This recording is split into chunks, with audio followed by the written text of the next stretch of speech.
Is it hard to understand the Bible?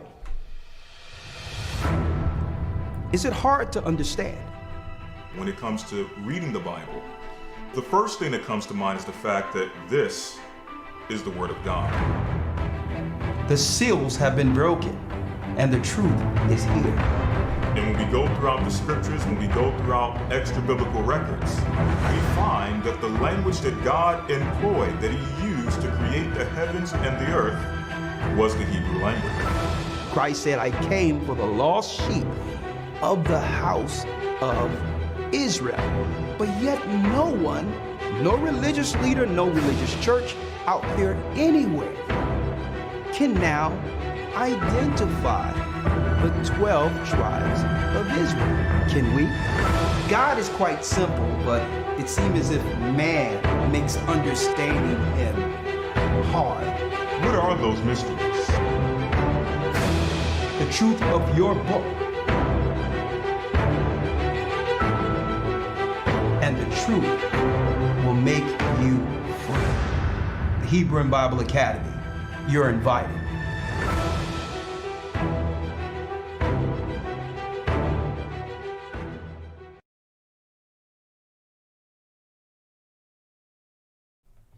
All right, brothers and sisters. I'm Elder Ricard Shiar along with Elder Lawyer. Shabbat Shalom. Shabbat Shalom to all my brothers and sisters worldwide, our brothers and sisters worldwide. We're the gathering of Christ Church. Let's start it off with the Lord's Prayer.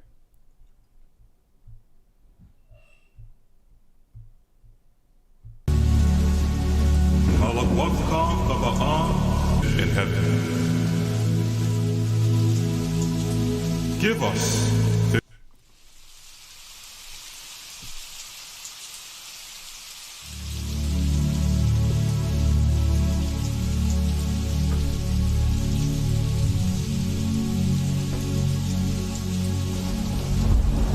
our Father, which art in heaven,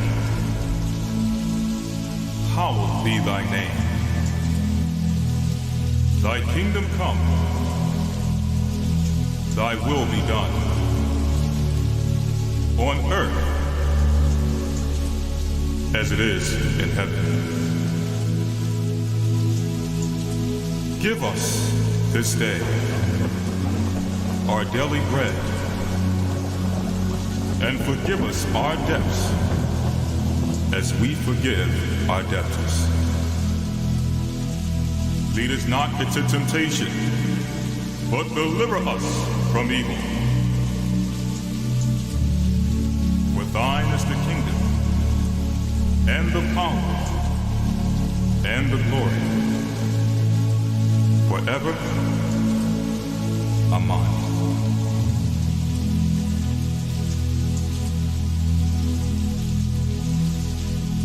Abba Noah, Shabbat Shemayah, Kodash Haya Shemka Ahaya. Malawaka Baba'a, Ratazawanka Haya Aisha. Ba'arataza Kawa, Haya Bashamaya.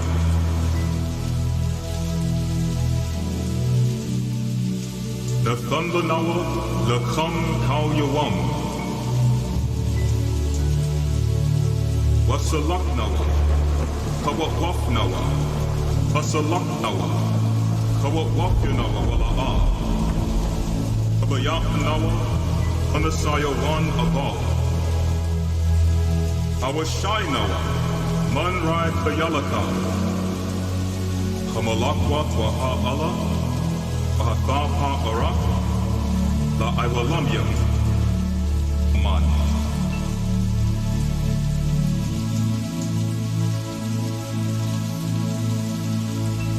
Our Father, which art in heaven,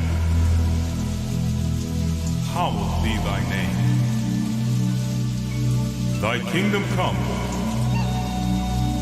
thy will be done, on earth as it is in heaven.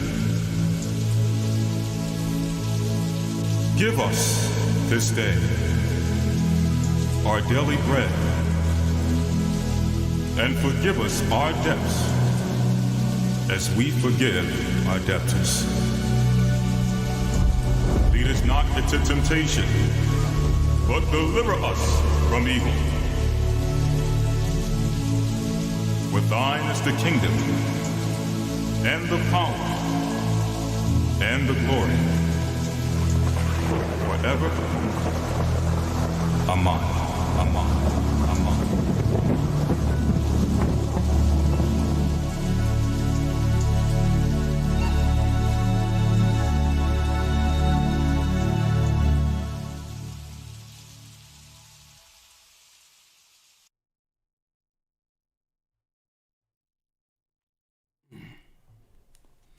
Let me know when you got it. Yes, sir. Okay, I'm Elder Ricard Shiar along with Elder Lawyer. Shabbat Shalom to my brothers and sisters, to our brothers and sisters throughout the four corners of the earth. Okay, we're picking up from where we left off last week. The kingdom of heaven is within you. So I wanted to highlight this kingdom while we're in the midst of a serious assault against God's kingdom, who are the children of Israel. The water. Yes, sir. Okay. While Esau's kingdom falls, Israel rises. But how can a people that have been so decimated, destroyed, confused, come on one accord to circle the wagons in preparation for the outside assault to come? How? We're so fragmented. We're so confused as a people. Where to start, right? So if the kingdom of heaven is within us, we have to realize, what is this kingdom? Who is this kingdom? What was prophesied concerning them? And we have to highlight and pick up from, that's right, the enemy who has always attacked this kingdom. Last week we wrestle not with flesh and blood, principalities and powers, the workers of evil and darkness in high places, and begin to identify that this is the same war that have always attacked our forefathers since Adam. Today, what I hope to accomplish in the Spirit of the Most High on this Sabbath is to identify, especially in the midst of this engineered corporate pandemic, to identify the spirits that are behind it. Okay, and the fact that those spirits would be attacking Israel. That's number one. Number two, I wanted to go into the fact that number two, I wanted to actually highlight the fact that when it comes to Israel or Israelites, the people of the kingdom, how do we identify the chosen Israelites amongst the Israelites? Because you can't say, all right, the kingdom of heaven is all Israel in particular. That's not true. Mm-hmm. Especially in the midst of in an earth where we have access to the internet, new people coming into the truth, witnessing some form of truth amongst everyone calling themselves Israel. So we have to also understand that Satan didn't just he didn't just attack us or continually attack us from the outside. He attacks us from within, even being called an Israelite. So you have to understand the kingdom that Christ was talking about amongst Israelites. Also, we're going to end this with the works of our hands. What has the Most High gifted us with to make sure our family is provided for? And that responsibility falls on one individual, the individuals in their home. Keep in mind, your home is your kingdom. Your home is your kingdom. So how you operate within your four walls can do what? You can either tear down the kingdom or become an asset or strength with everyone else's kingdom. It joins together a kingdom community that would help our people in these last days. Your kingdom, your household, attaches to another household, and now, that's right, a community of righteousness. Okay? And accountability to each leader of their home. That's what the 144,000 was all about when you read in the Bible. Not just what they did amongst themselves, but that mark being on their doorposts. That spirit of Christ protecting their home, so that now when we unite, we are in one spirit, one faith, one baptism, one doctrine. And guess what? Now, since there's no fighting amongst each other, we in one spirit with our God can now align ourselves against the enemy. That's right. So we're going to attack all those things. We're going to go into all that today. All right. Now, first and foremost, if you don't believe in Christ and don't believe that Christ was the prophet that was prophesied in the Old Testament, I'm going to say it right out. This isn't for you. Don't frustrate yourself in trying to have us being convinced of anything different, because it was through his spirit that has awakened us to understand what we're teaching before you. So sometimes people listen to these videos and say, well, yeah, you brothers are dropping all this and y'all dropping all that. Y'all got deep knowledge and all that, but I don't understand what's up with you. Y'all still dealing with this Christ thing. Understand, we wouldn't be able to utter anything before you if it wasn't for the Spirit of Christ resonating, communicating with us from the throne. That's right. Keep in mind, it's his spirit that has awakened God's people. So you can't give me no credit at all when it comes to all of that, folks. I'm just a vessel. There's a frequency from heaven that communicates with his people.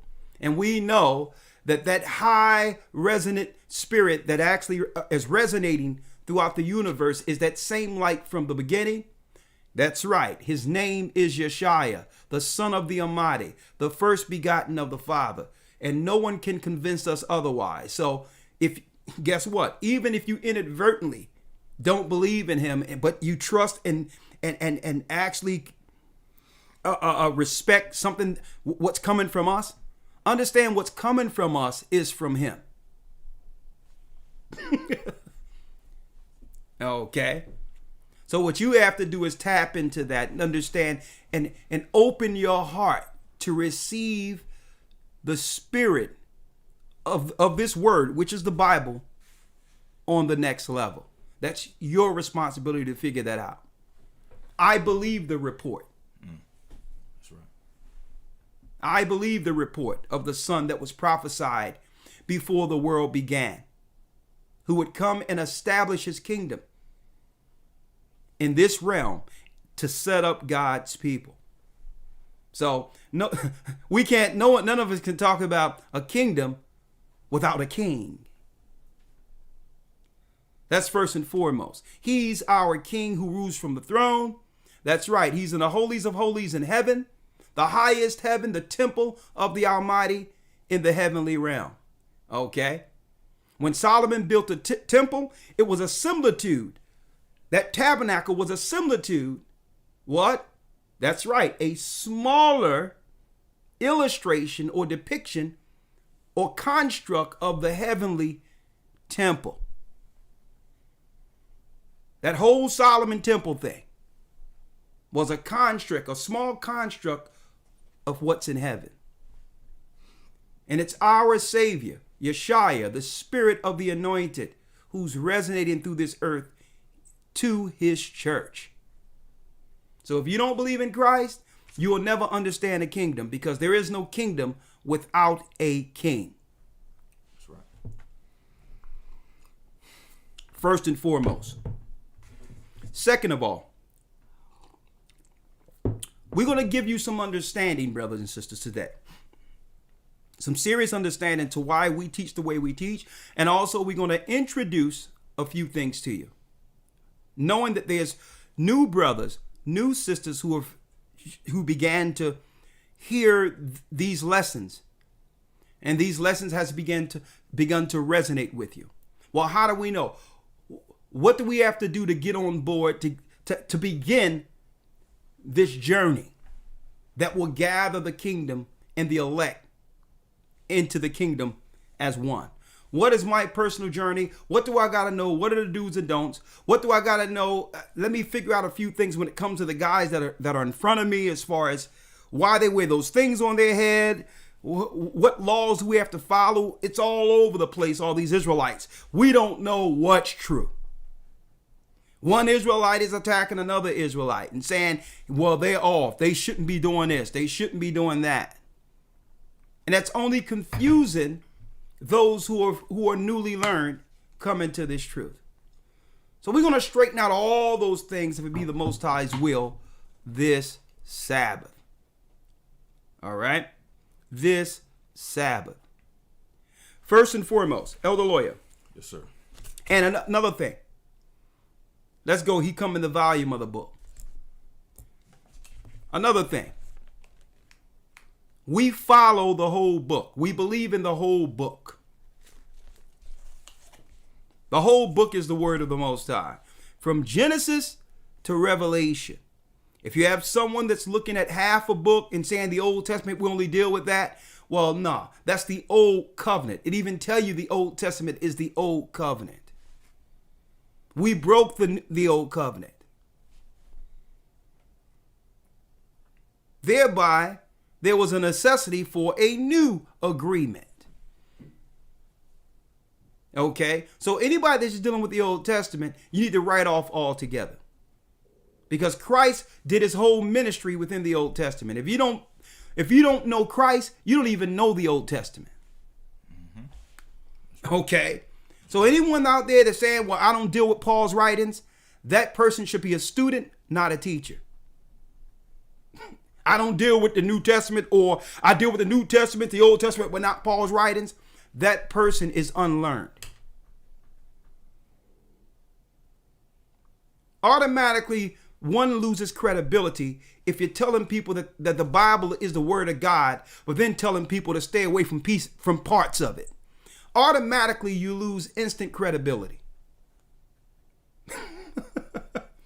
You're teaching from a book, and then someone will say, well, what about what Paul said? And you be like, well, no, you ain't supposed to be reading Paul's writings. That'll confuse someone who's saying, well, okay, what you just showed me in the Bible is in the same book with Paul's writings. So understand, if people are not dealing with the New Testament and they're not dealing with the epistles and can resolve it all under one doctrine, right there, red flag. Red flag. So let's go into it now. We have enough people in here. Make sure you hit the like button as you come in to drive the traffic here. Let's read, Elder Lawyer. Yes, sir. The book of Psalm chapter 40, verse number 7. Yeah. Then said I, lo, I come in the volume of the book. It is written of me. I come in the what? I come in the volume of the book. It is written of me. I delight to do thy will, O my God. Yea, thy law is within mine heart. Thy law is within mine heart. He comes in the volume of the book. Let's go to Hebrews 8:8 for me real quick.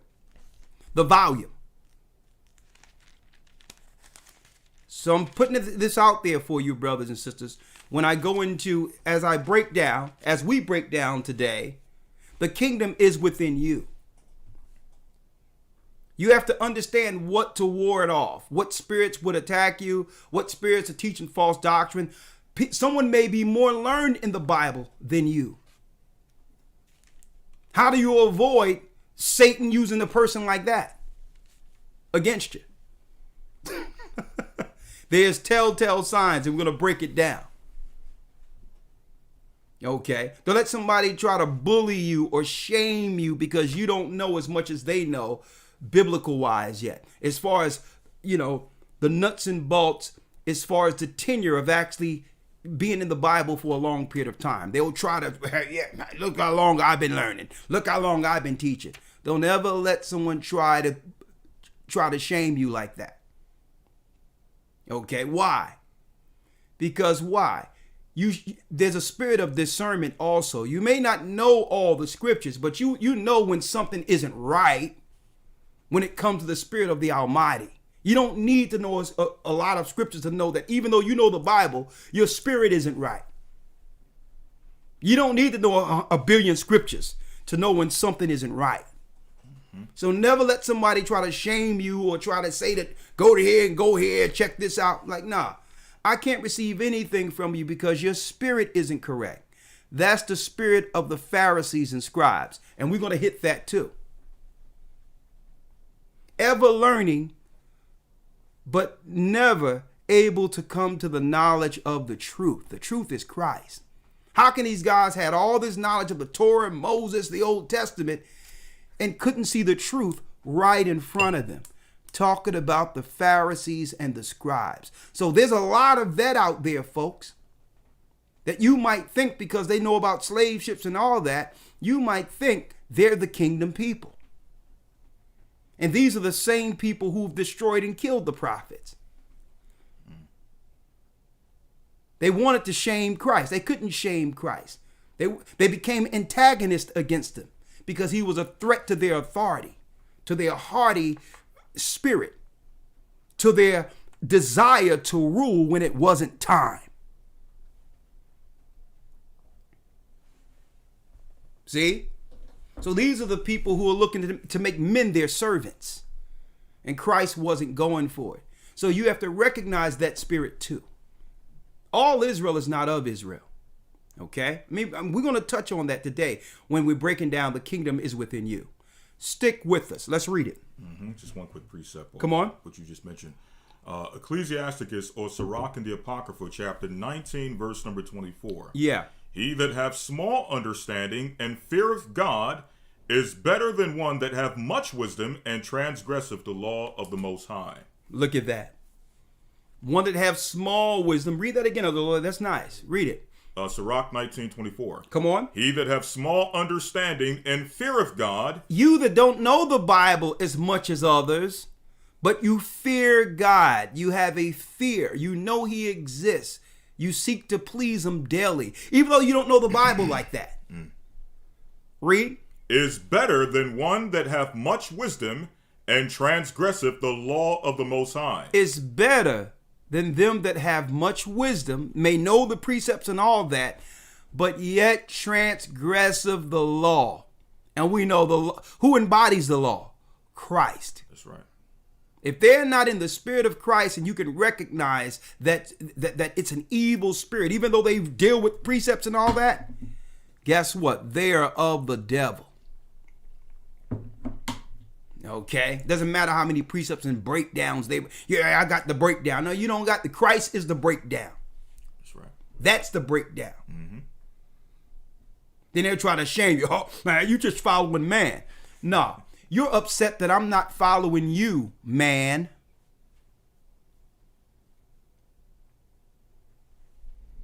Don't let anyone try to shame you or try to make you feel less than because you're newly learned. This is how they gain authority over people to do what? To make servants of their own people. Now, let's go. Yes, sir. Hebrews 8:8. For finding fault with them, he saith, Behold, the days come, saith the Lord, when I will make a new covenant with the house of Israel. I will make a what? A new covenant with the house of Israel. A new agreement with the house of Israel. So why? The old agreement was broken. See? With the house of Israel. So the New Testament, Christ's testament, is that new agreement. That I will make a new covenant. Covenant means agreement, contract. So because we broke the Old Testament, went into captivity, there was a need for Christ to come so that we could have another opportunity, another contract that would give us what? The promises of Abraham. And I'll be going into, that's right, the promises of Abraham tomorrow. Breaking down the whole deal. How did the Nephilim get from the one side of the flood to this side of the flood? And what happened at Abraham's birth? We have the whole thing. The landmass that the Zionists are fighting over right now. Guess what? Why are they fighting for the Middle East in that land? Because whoever has that land rules the world. But that land belongs to us, folks. So that new agreement was made so that we could one day get back that territory. And it's not going to happen through blood sport and war on earth. It's not going to happen by someone tricking the Saudis and tricking the other nations and going in and circumventing other countries to actually take them down, the Palestinians and all that. It's not going to happen like that. They're just, you know what they're doing in the Middle East? They're clearing the deck for us. That's what they're doing. There's a new agreement, but we are the people of the agreement. And they're not teaching this in the Christian church on purpose. Read. For finding fault with them, he saith, Behold, the days come, saith the Lord, when I will make a new covenant with the house of Israel and with the house of Judah. Israel represents who? You got it. The northern kingdom that was scattered in 721 BC. I'm going to be going into that, breaking down the 10 tribes in the academy. The northern kingdom, why they don't look exactly like us, because they were scattered almost 1,000 years before we lost Jerusalem. They were already mixed and mingled amongst the nations. This is why the 10 tribes doesn't exactly look like us. So when you look behind and see our banners in the back, people be like, well, they look like white people, they look like this, they look like that. You have to realize these people that are making these statements they don't understand the history of the split of Israel. That 10 tribes was taken out almost 800 years before Christ came to this earth, was born in the earth. So they don't look exactly like us. They mingle themselves amongst the other nations. But their bloodline links back to Abraham, Isaac, and Jacob. So Israel are the 10 tribes, and Judah represents Judah, Benjamin, and Levi, Judea, the darker tribes who stayed intact, more so, up until the time that the Roman Empire, Esau, Vespasian, and Titus destroyed our homeland in 70 AD. That's why the darker skinned hue Israelites, Judah, Benjamin, and Levi, still look alike. Okay? If you disperse a people and mix them amongst the nations for almost 800-900 years, and we didn't see them until thousands of years later here in America, and expect them to look exactly like us. So that's why, that's why I wanted to break that down also. He's going to make that agreement with Judah and Israel. That's bringing the 12 tribes back together. Okay. Read. Verse 9. Not according to the covenant that I made with their fathers in the day when I took them by the hand to lead them out of the land of Egypt, because they continued not in my covenant. Okay, and let me straighten one other thing out too, since I'm here. And I'm going to be touching on this more so historical. This is the biblical teachings. History we deal with in the academy. I apologize for people talking about the academy, but that's where we do history at.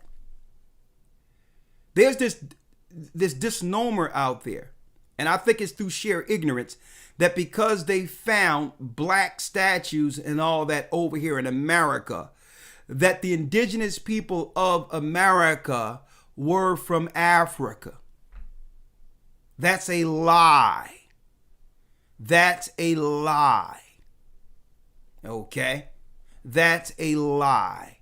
The reason why you see black statues and all that over here in the Americas is because in 721 BC, the 10 tribes, some of the 10 tribes came over here to the Americas.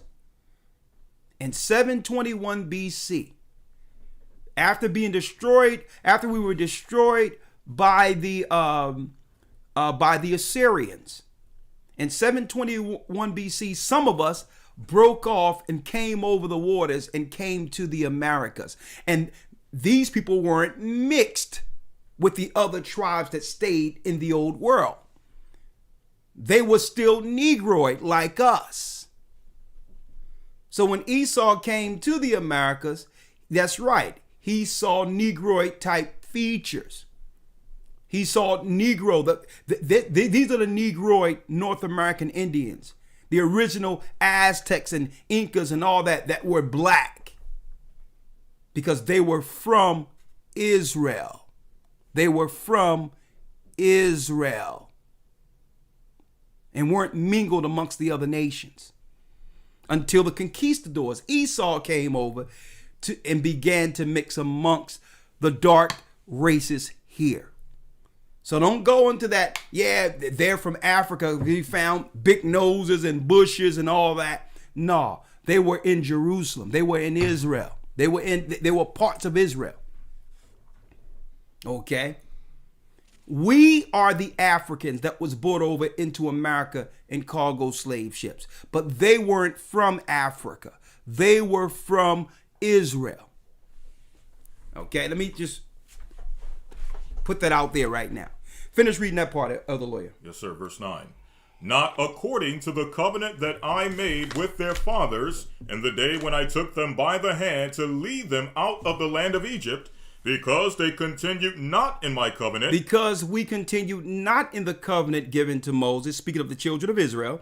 And I regarded them not, saith the Lord. And the Most High regarded us not. We rejected him and began to follow less gods. And you know what? Our God, Ahiah, the God of the Hebrews, casted us off. See? And guess what, folks? We're reading New Testament here. This is New Testament. You would have believed that Christian churches would be teaching this. Who are those people who rejected the old covenant and began to follow the ways of the heathen? Who are these people? Now, you can't say outright, well, these are Jewish people. No, they couldn't be Jewish people, because when you look at Jewish theology and Jewish teachings, they deal with the Kabbalah, they deal with Jewish mysticism, and they deal with the Babylonian gods of ancient Babylon. So it can't be them, because we were punished for actually dealing with the ideology they are dealing with today. So how are they in power?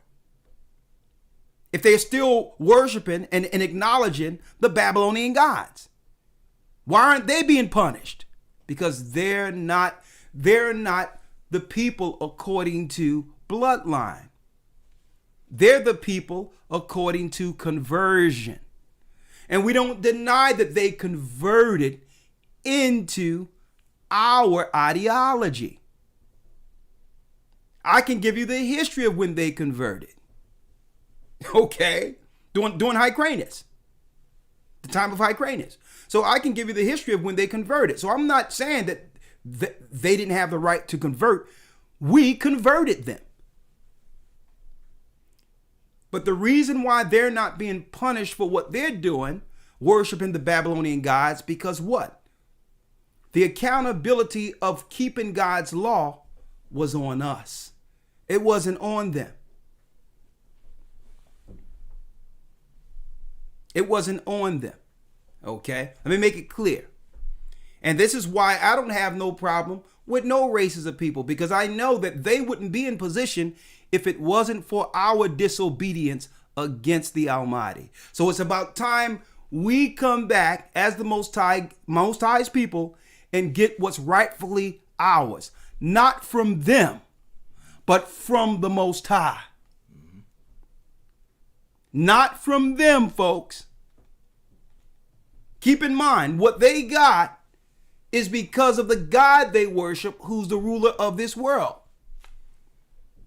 our disobedience did what? That's right. It relegated power to them. I don't have no problem with that. This is their time. And they're going to do everything they can to rule as long as they can. I have no problem with their initiative. That's on them. We're here to warn our people concerning their initiatives and bring our people back under the original covenant, which would do what? Give us protection from the throne. See? Read on. Verse 10. For this is the covenant that I will make with the house of Israel after those days, saith the Lord. Come on. I will put my laws into their mind. I will put my laws into their mind. So when Christians are talking about the laws are done away with, what are you talking about? He's going to put it in our heart, in our minds, to follow the law our forefathers has broken in the Old Testament. Now, how would he do this? Through Christ. Through Christ and the Holy Spirit, it will be more so in our conscience so that we can remember, hey, we're making the same mistakes as our forefathers. Let's not do this. Let's not choose wrong. Look what happened. We went into slavery. The other nations ruled over us because of sin. It will be in our minds not to make the mistakes of our forefathers anymore. The real purpose of the New Testament, the real purpose of the epistles is what we're breaking down when it comes to kingdom, people. It's in our hearts now, and it pricks our conscience that we're making the same mistakes our forefathers made and expect a different outcome. We should know better.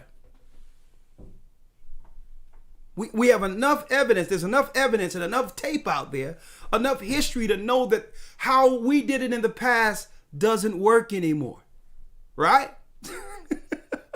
So now the Most High says, listen, I'm going to put it in your heart. I'm going to have someone walk in the spirit of the Almighty on earth as an example of what to be.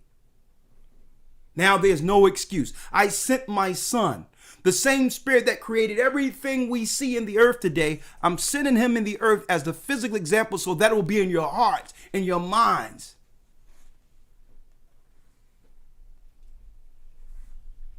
How that sacrifice can help us overcome vanity. Okay? On a whole nother level, I'm going to put it in your heart. And you will teach this to your children. This is why you went into captivity. This is why the other nations are ruling over you. It's not because they're better than you. It's not because they're better. It's because you continually disobey me. See? Come on. Verse number 10. For this is the covenant that I will make with the house of Israel. Come on. After those days, saith the Lord. Yeah. I will put my laws into their mind and write them in their hearts, and I will be a God to them. I will be a God to them. And they shall be a people to me. And they shall be a people to me. This is that special people now. On the Sabbath, we all acknowledge and praise the Most High and read out of the law. All together. No more Sunday worship, no more pagan Arabic Christianity, which is Islam. No more none of that. No more Buddhist teaching. We acknowledge the Sabbath all together. The Most High gave us the Sabbath as a sign between him and us. Let's read that real quick, Elder Lawyer. Yes, sir. That Sabbath is a sign between our God and, that's right, and us. That's a sign. We will have no respect for any Islamic ceremony or holy day. We will have no respect for it. It has nothing to do with us. It empowers Arabs over us. We will not acknowledge the Babylonian Sunday worship of Nimrod. It's satanic. It has always been satanic, and And it's a straight disrespect to the God who made everything in 6 days and rested on the seventh day. You got it? I can grab it. I can grab it if you want it. Okay. One in Exodus as well as Ezekiel. Yeah, but I'm going to get the one in Ezekiel. The one in Ezekiel. Yeah, in particular. Okay. All right.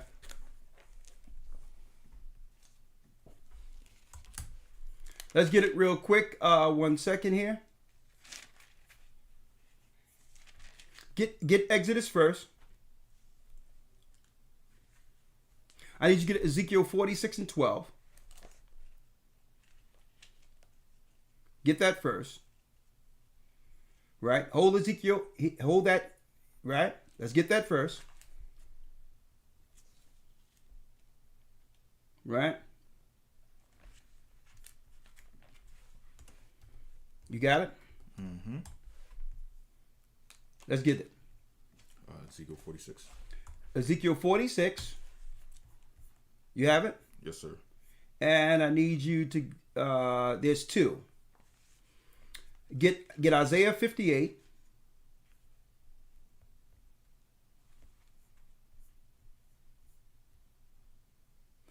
Let's start at Ezekiel 46 and 12. Let's read it.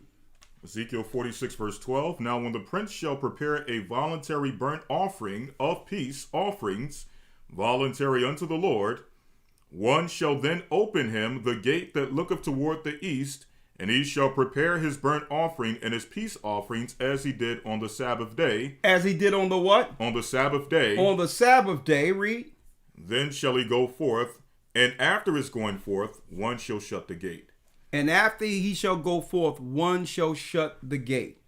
Hold that and get Jeremiah 17 and 24. Jeremiah 17, verse number 24. Read it. And it came to pass, if ye diligently hearken unto me, saith the Lord, Come on. to bring no burden through the gates of the city on the Sabbath day, but hallow the Sabbath day. But do what? But hallow the Sabbath day. Because the Gentiles were looking to bring in things to buy and to sell and to distract us from connecting with the Almighty. Read. Verse 25. Then shall there enter into the gates of the city kings and princes sitting upon the throne of David, riding in chariots and on horses, they and their princes, the men of Judah, in the city, or in the inhabitants of Jerusalem, and the city shall remain there forever.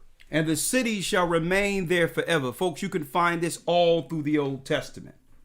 It's one thing, get Exodus 20 and 8. Let's read that. Exodus 20 and 8. Exodus chapter 20, verse number 8. Read it.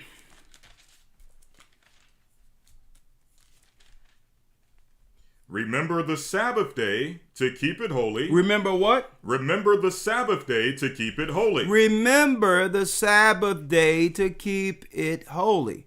Now, why would our God give this to Moses and state it and frame it that way? Unless the children of Israel would one day forget. See, you don't got to remember, thou shalt not commit adultery. Someone deal with someone you're dealing with, that's a violation. You don't even got to remember that. Thou shalt not steal. You don't have to remember that, because you know how it feels. You know how violated one becomes or feels when someone steals something from them. You don't got to remember that. You know not to steal. Out of all the laws, the Most High framed this particular law, one of the most important laws, this way. Remember.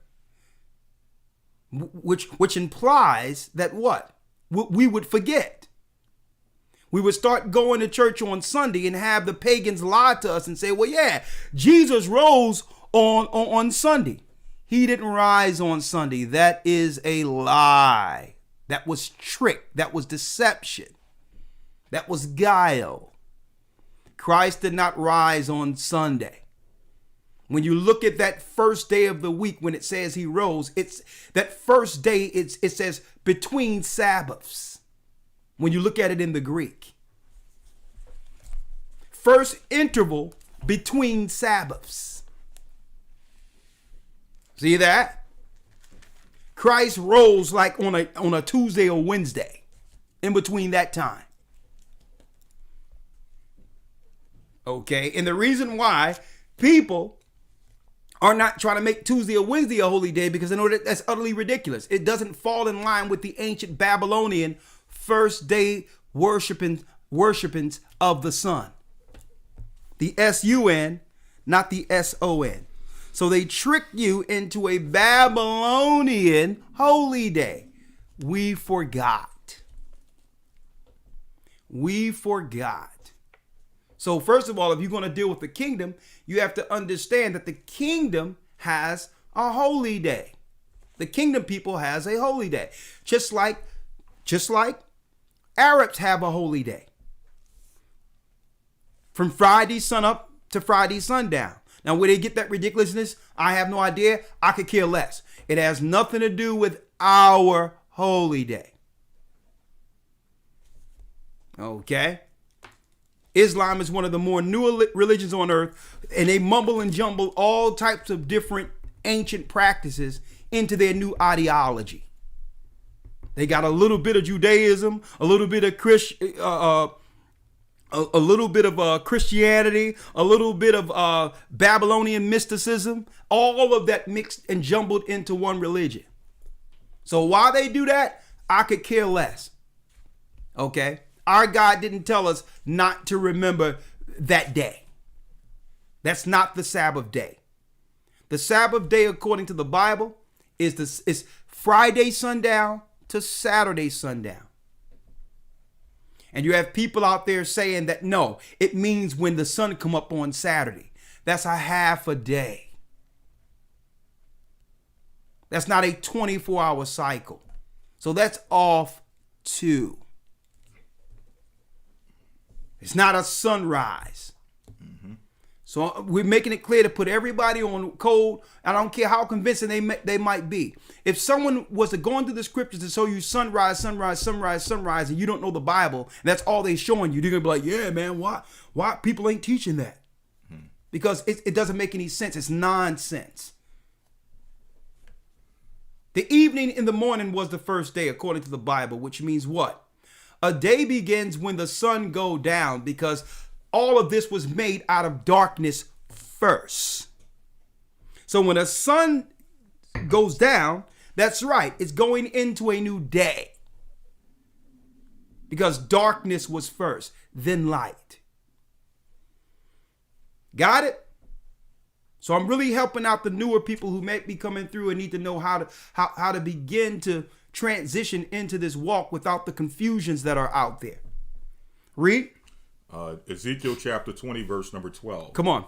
Moreover, also I gave them my Sabbaths to be a sign between me and them. A what? A sign between me and them. He did what? Moreover, also I gave them my Sabbaths. I gave my people, the kingdom people, the different people, my Sabbaths. To be a sign between me and them. To be a sign between me in heaven, that's the Most High, and them.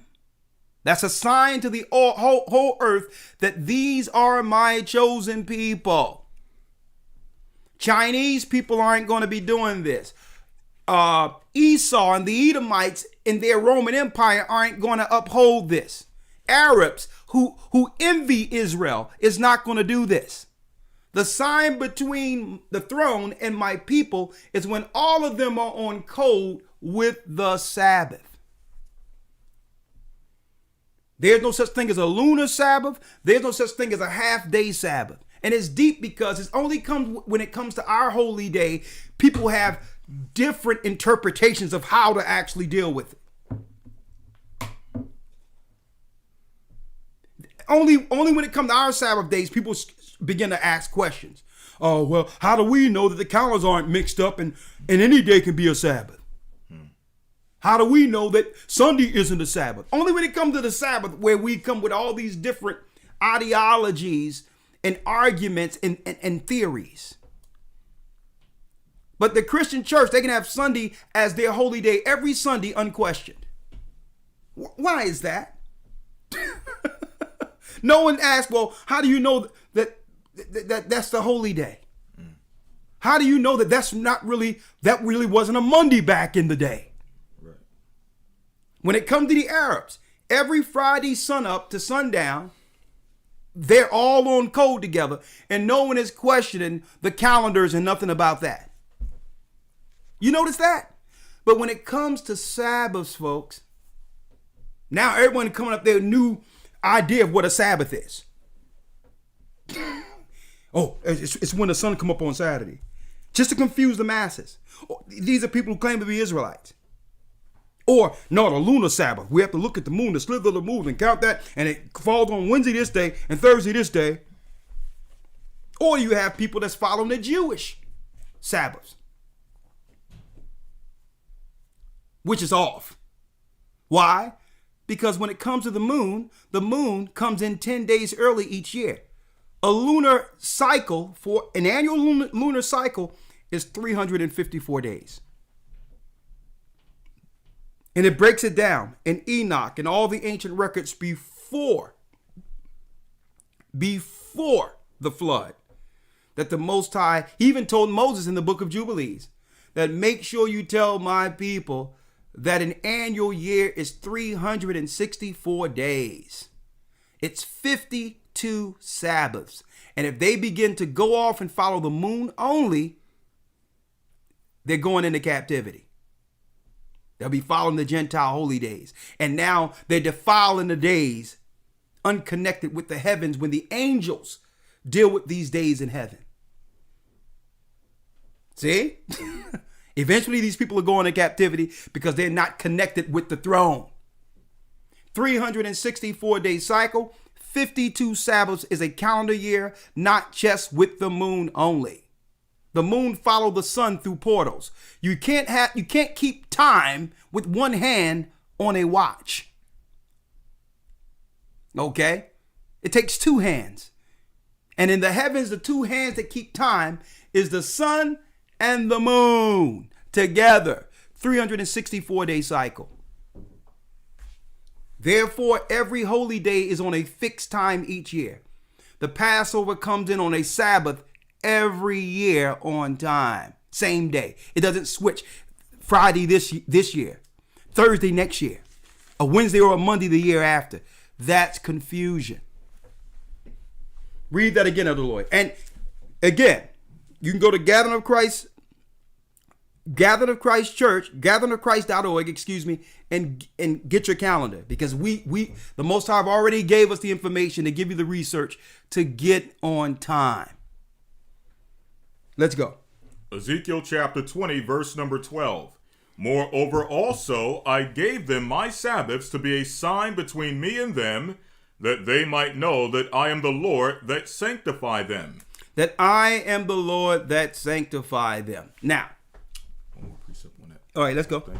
Isaiah chapter 66, verse 22. You were mentioning earlier those who claim that the Sabbath was done away with in Christ, and now that it is a Sunday opposed to a Sabbath. Let's see what the Sabbath, or what will be celebrated by true believers in the kingdom. It says here in the book of Isaiah chapter 66, verse 22, for as the new heavens and the new earth, which I will make, shall remain before me, saith the Lord, so shall your seed and your name remain. And it shall come to pass that from one new moon to another, and from one Sabbath to another, shall all flesh come to worship before me, saith the Lord. And they shall go forth and look upon the carcasses of the men that have transgressed against me, for their worm shall not die, neither shall their fire be quenched, and they shall be an abhorring unto all flesh. Showing you even in the kingdom of heaven, Elder Lawyer. Yes, sir. That we'll be celebrating the Sabbath. Now, for those who are fairly new and they see the word moon there, you might get confused, because you may begin to think it's talking about the moon in the sky. And it isn't. It's talking about the months for changes of seasons.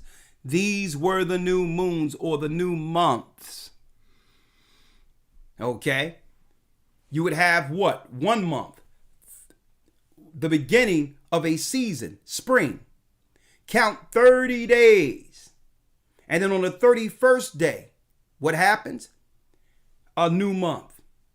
And then a new month. 30, 30.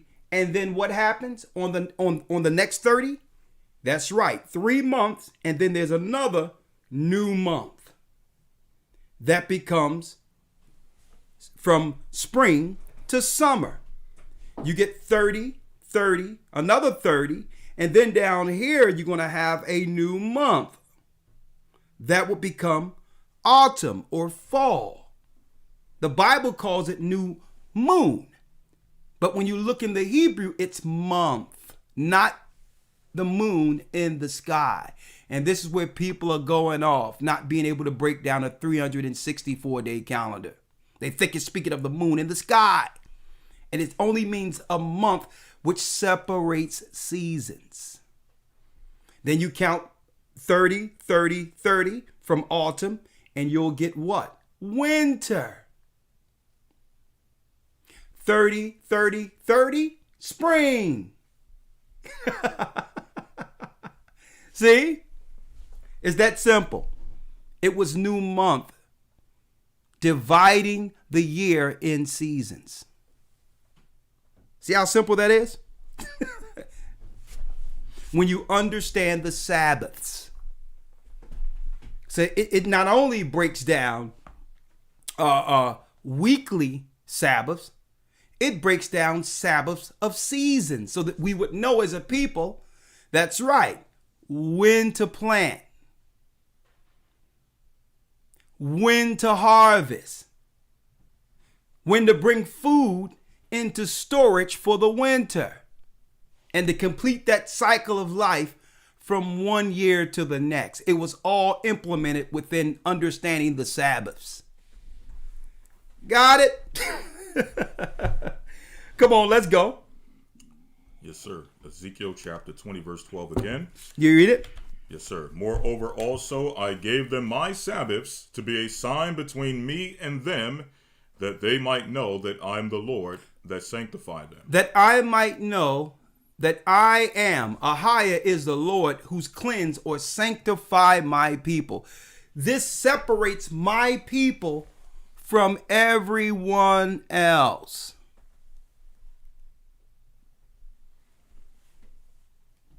So, folks, it's no surprise that every Gentile ideology is pushed in our communities when it comes to missionary work and all that. Everything. Seventh-day Adventists, Church of Latter-day Saints with that comic book called the Book of Mormons, Jehovah's Witnesses, Baptists, Muslim, New Age. All of these things are pushing our community. But there's one religion in particular that has no missionary in our communities. You notice that? And that's Jewish people coming into our community saying, follow the Sabbath. Mm-hmm. If they're going to send in their people, they'll be Messianic Jews. And that's a deception.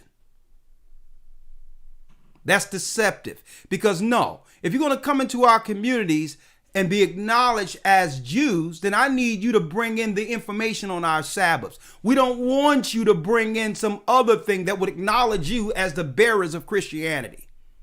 Why don't you come in with the Torah and tell the whole community together, stop the Christian church and let's start with Sabbaths.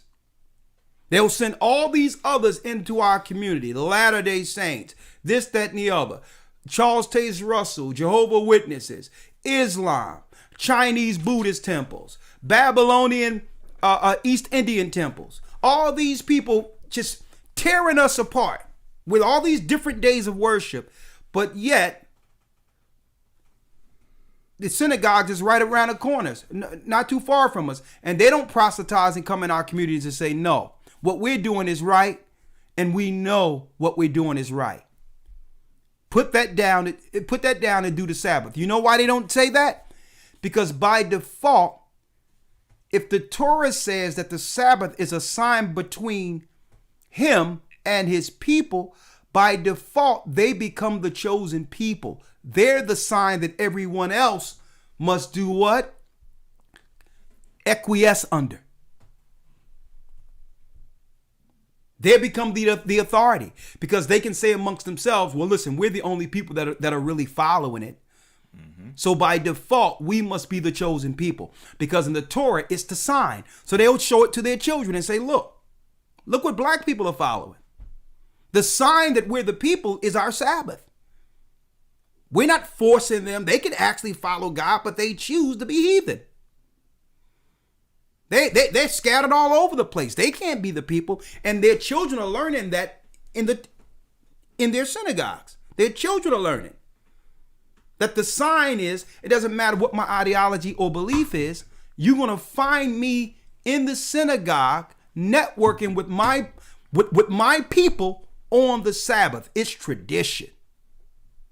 See, you even have atheists amongst them. But they'll still go to the synagogue to do business and deal with their traditions. So you have all this proselytizing in our neighborhoods, but there's one missing, and it's on purpose. Because when you get on code with this Sabbath, even though you don't know all the holy days yet, that Sabbath is connecting you with the throne, and they know it, and they fear what the Most High will tell you at this time. You've hollowed between him and you. That's what they fear. All right. The kingdom is within us. So I had to lay the groundwork there. It took me a little minute, but now we're going to just drudge through now. We tread through now. First of all, when you come and see us, right? Gathering of Christ Church. Sometimes you see Elder Lawyer and I with Mitris. And sometimes you see us just regular old, just before the camera and all that. When at one time, when we first started teaching, you didn't see us without Mitris, usually. Why? What is these things on our head? What are these? Why are we looking so different? I'm going to show you how I would say destroyed our people has become. Unless we fit a lower depiction of ourselves, it must be crazy off or cultish. Like, I'm not supposed to have this on my head because I'm not an Arab. I'm not a sheik. I'm not a prince of Arabia. So if I put this on my head, something must be strange with me. But if you see me with a kufi on my head in the neighborhoods, then there's no pushback. Okay, we realize what that is. You're Muslim. All right? If you see me with a fitted cap on my head, I fit in. I know what that is. That's your team.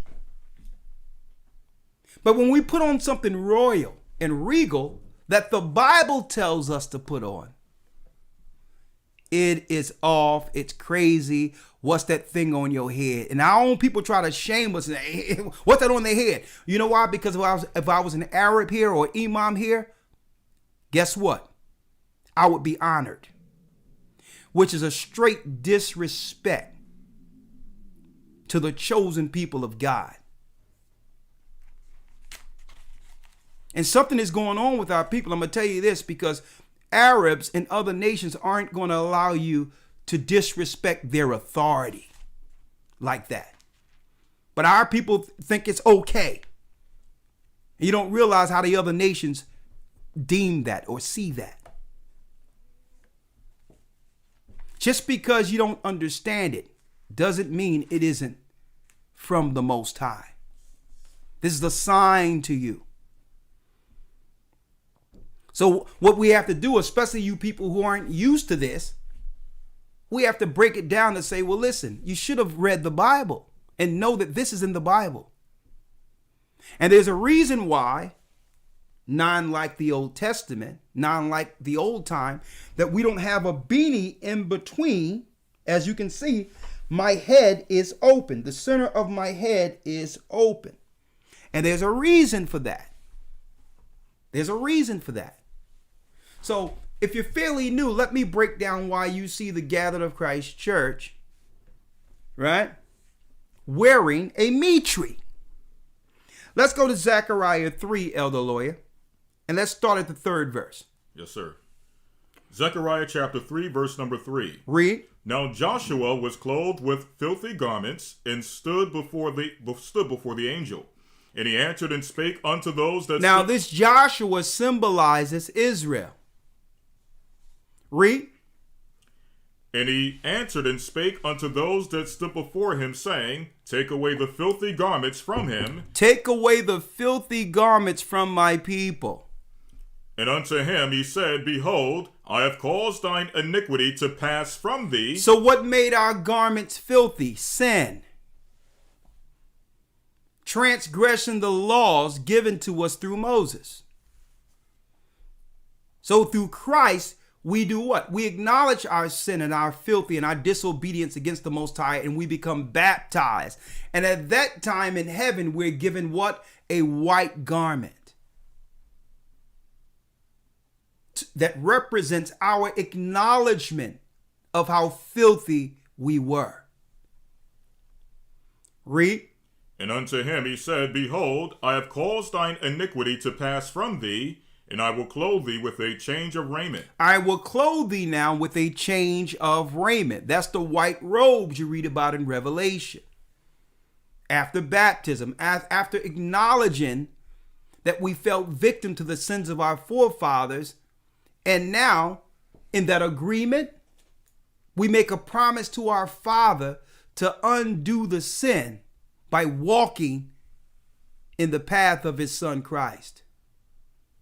This is how you overcome the curse to become what? Kingdom people. Read. Verse number 4. Read. Or the rest of verse 5. Come on. Behold, I have caused thine iniquity to pass from thee, and I will clothe thee with a change of raiment. Verse 5. And I said, Let them set a fair mitre upon his head. Let him put a what? A fair mitre upon his head. After the men were clean, they put a what? A fair mitre upon his head. This is a fair mitre, according to the prophecies, which is also a sign to the Gentile nations and rulers that we're back.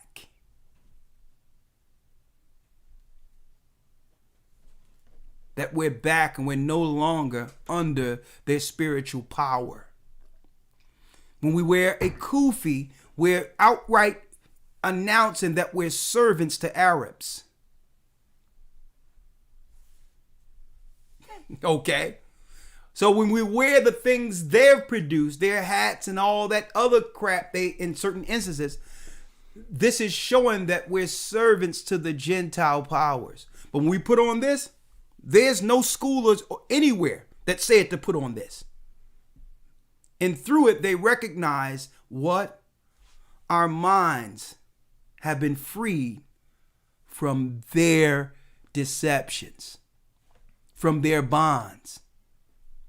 Because there's no schools they have set up that could teach us what this is. See? So that's a sign to them, okay, we need to do something about these people before it's too late. The priest of the Almighty has awakened. The kings has awakened. See, that's a sign, even though you don't recognize it. But the powers that be know exactly what this is. See? Read. And I said, Let them set a fair mitre upon his head. So they set a fair mitre upon his head, and clothed him with garments. And the angel of the Lord stood by. And the angel of the Lord protested unto Joshua, saying, Thus saith the Lord of hosts, If thou wilt not walk in my ways, if you will not walk in my ways, and if thou wilt keep my or if thou wilt walk in my ways, if you will walk in my ways now, if you will now do what's right, undo the sins of your sinful forefathers. Read. And if thou wilt keep my charge, And if you keep my charge, then thou shalt also judge my house, and shalt also keep my courts, and I will give thee places to walk among these that stand by. Now, hear now Joshua the high priest. the what? Joshua the high priest. That's right. It's a priesthood. The Bible tells us in the book of Revelations, he would make us a nation of priests. That appointment happens upon Christ's arrival. So when he set up the 12 disciples, he was setting up a new priesthood under the orders of Melchizedek.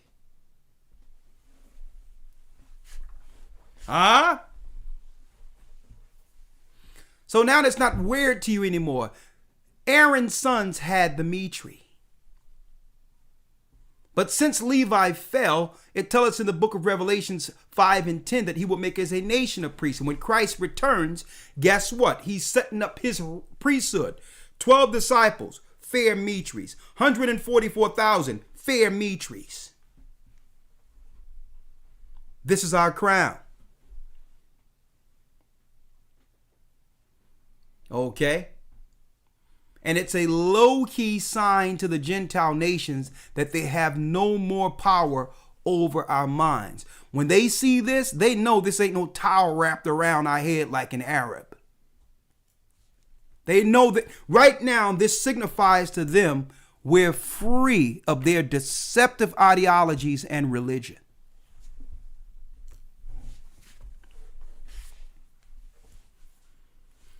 So I have to put this out there because some Christians might be confused. They would say, well, you're not supposed to have anything on your head or a hat or covering your head or covering over your head if you're praying or prophesying. Yeah, that's why the crowns of our heads are open.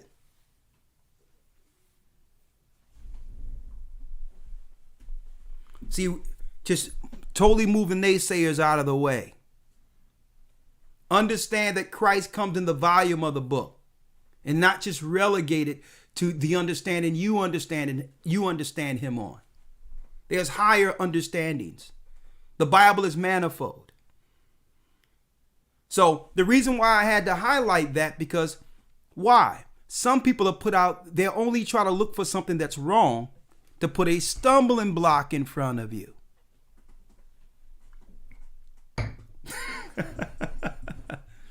That'll be a stumbling block, so I must explain it.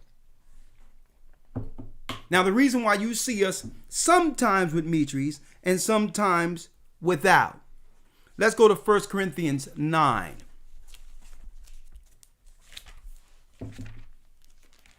First Corinthians chapter 9, verse number 19. Yeah.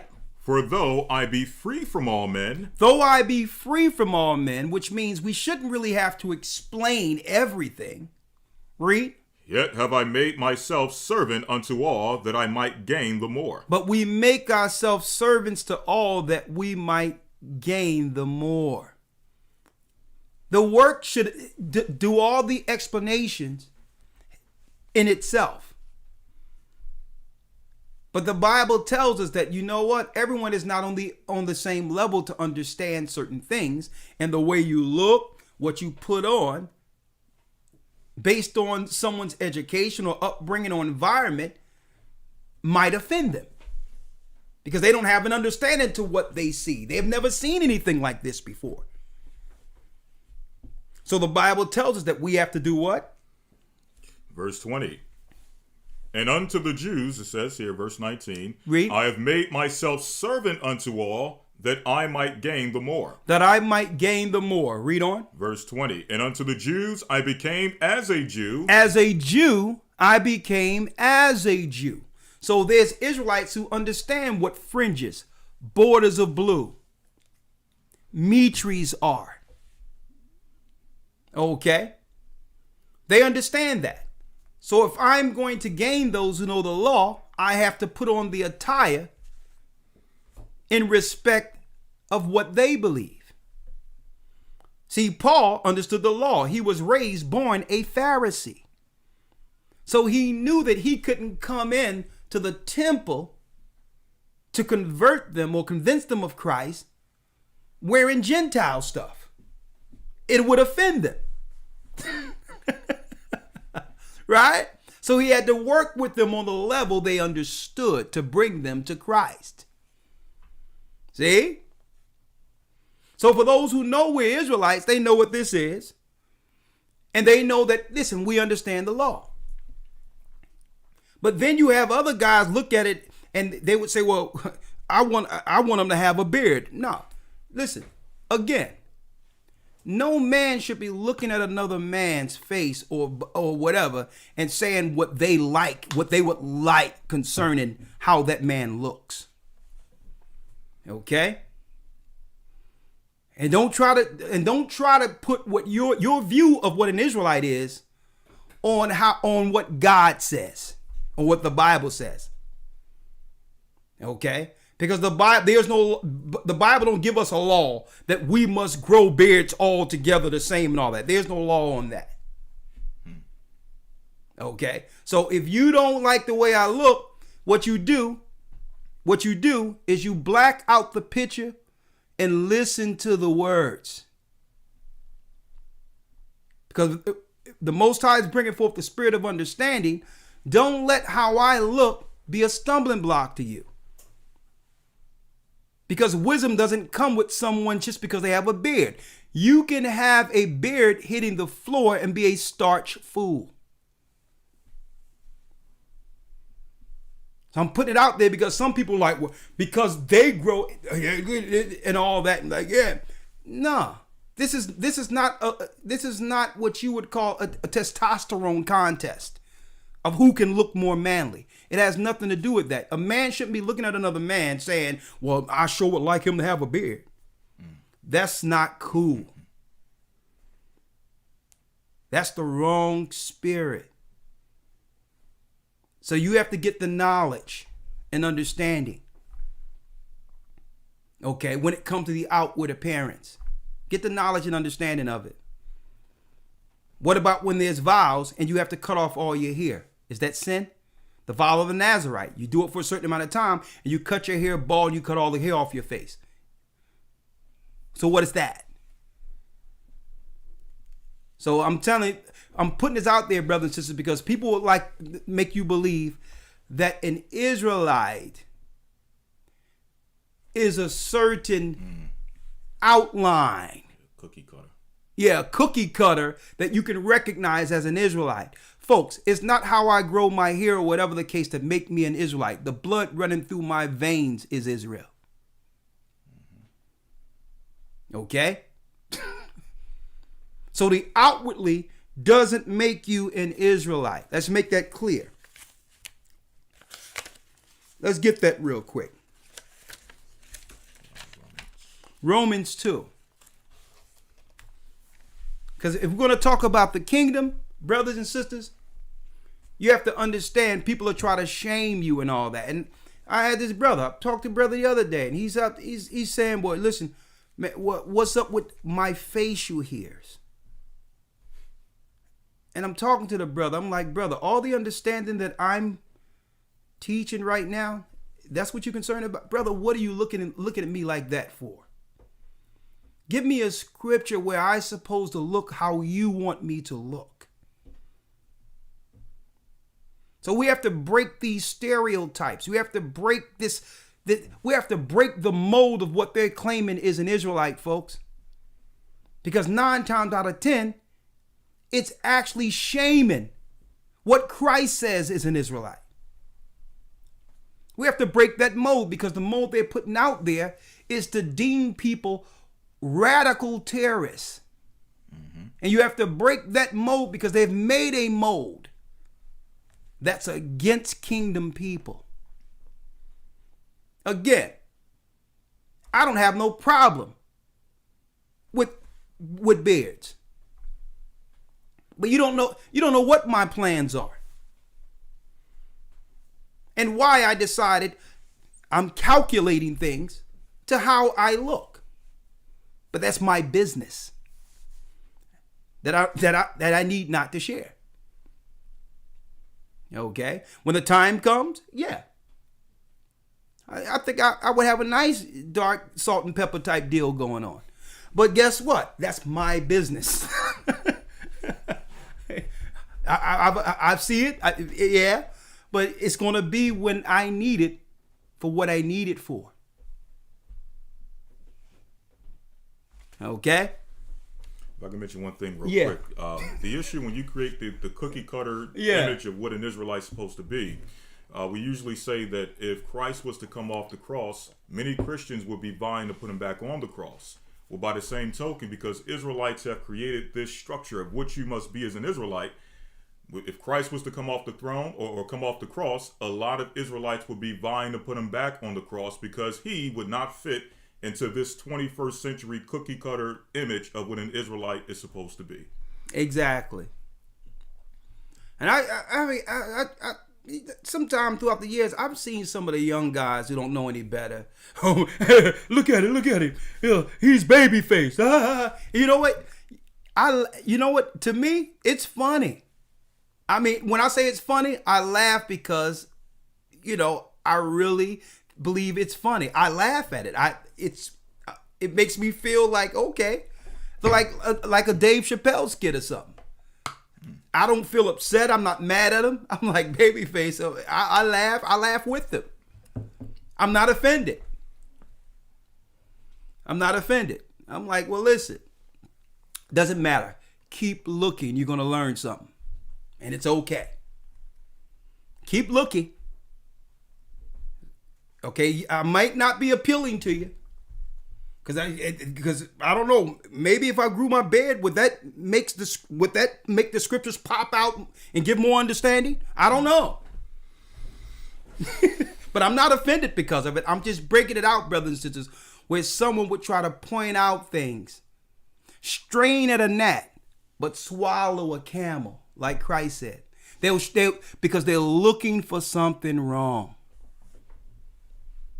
And ignoring all the wealth of understanding that would actually produce something for their families when it comes to these services, these teachings.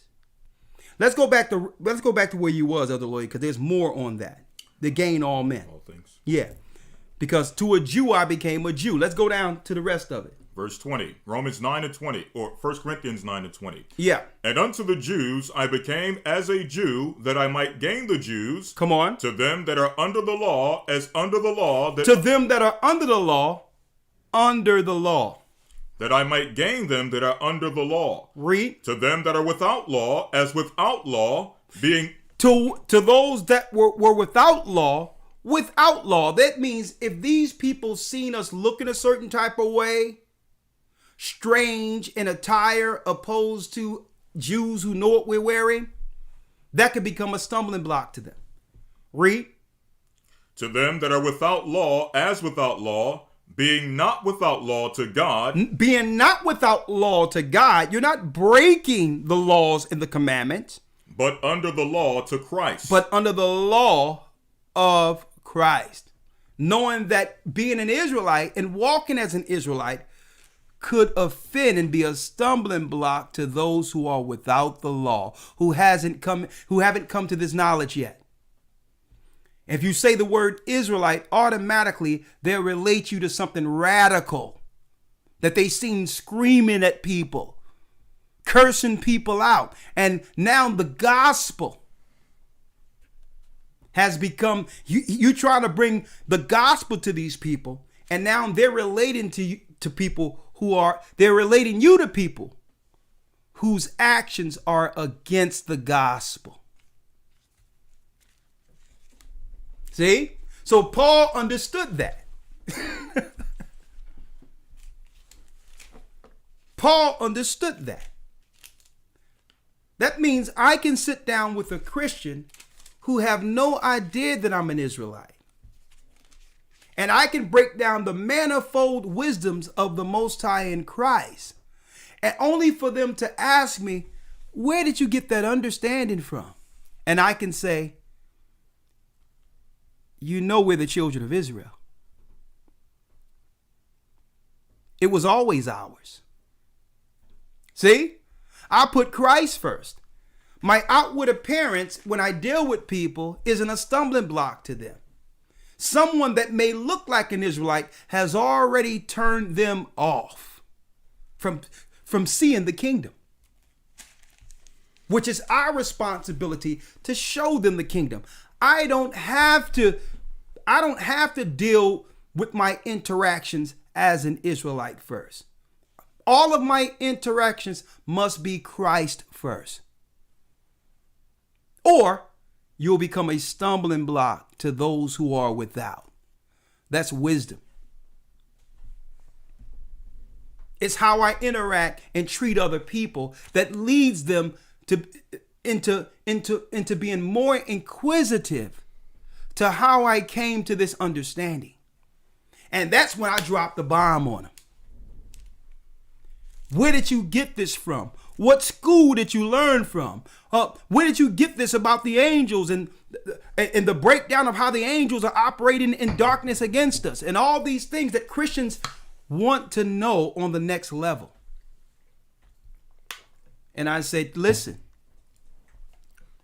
the reason why is because we were the givers of the law. We broke it. And only the chosen people of the book can teach the true theology of it.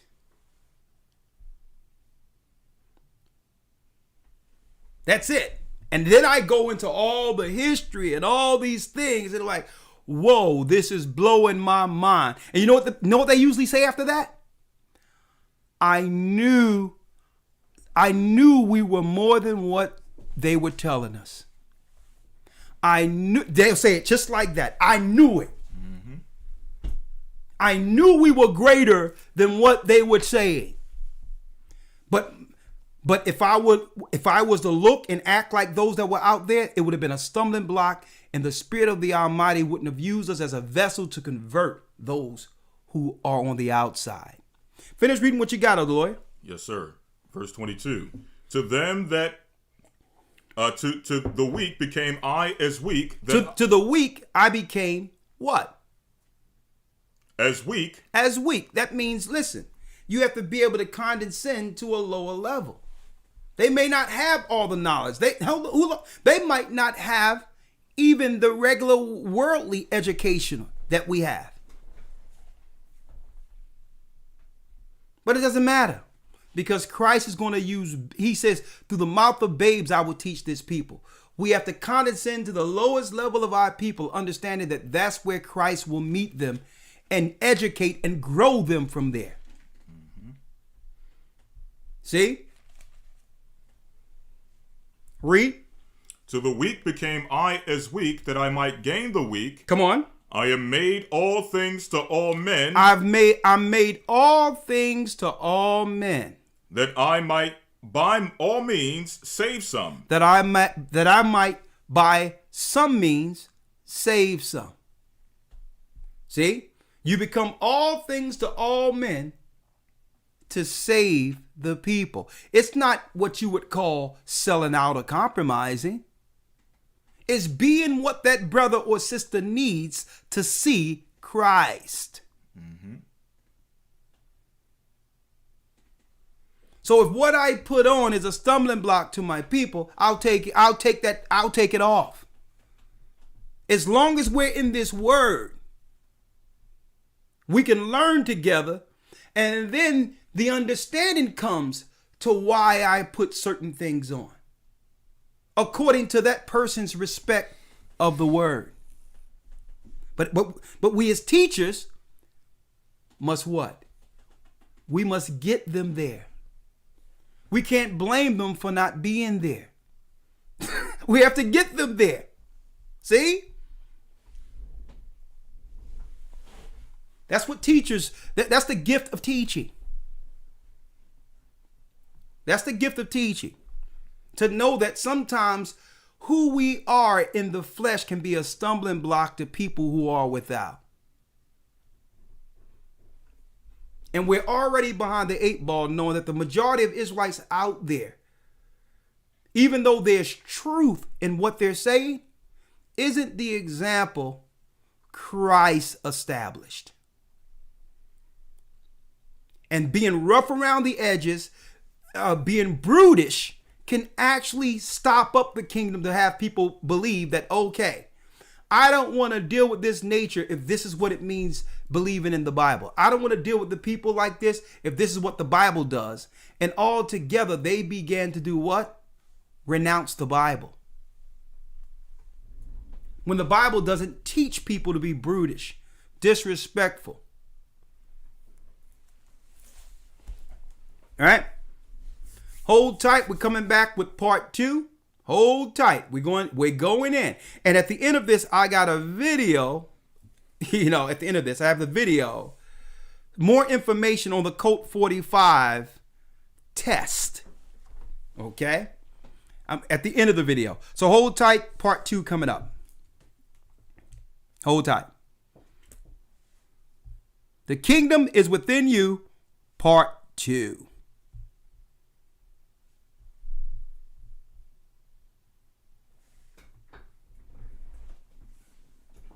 The Bible. Is it hard to understand? When it comes to reading the Bible, the first thing that comes to mind is the fact that this is the Word of God.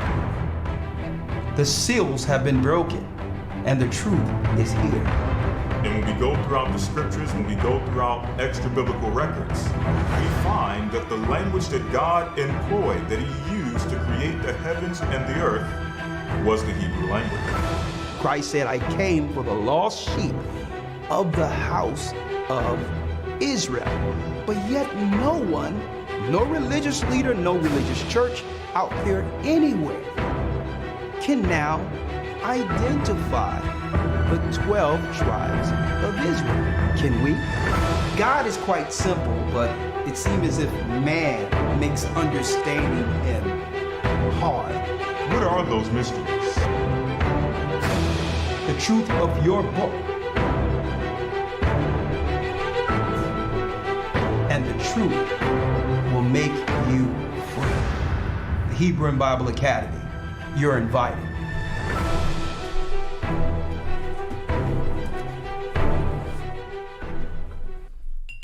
All right.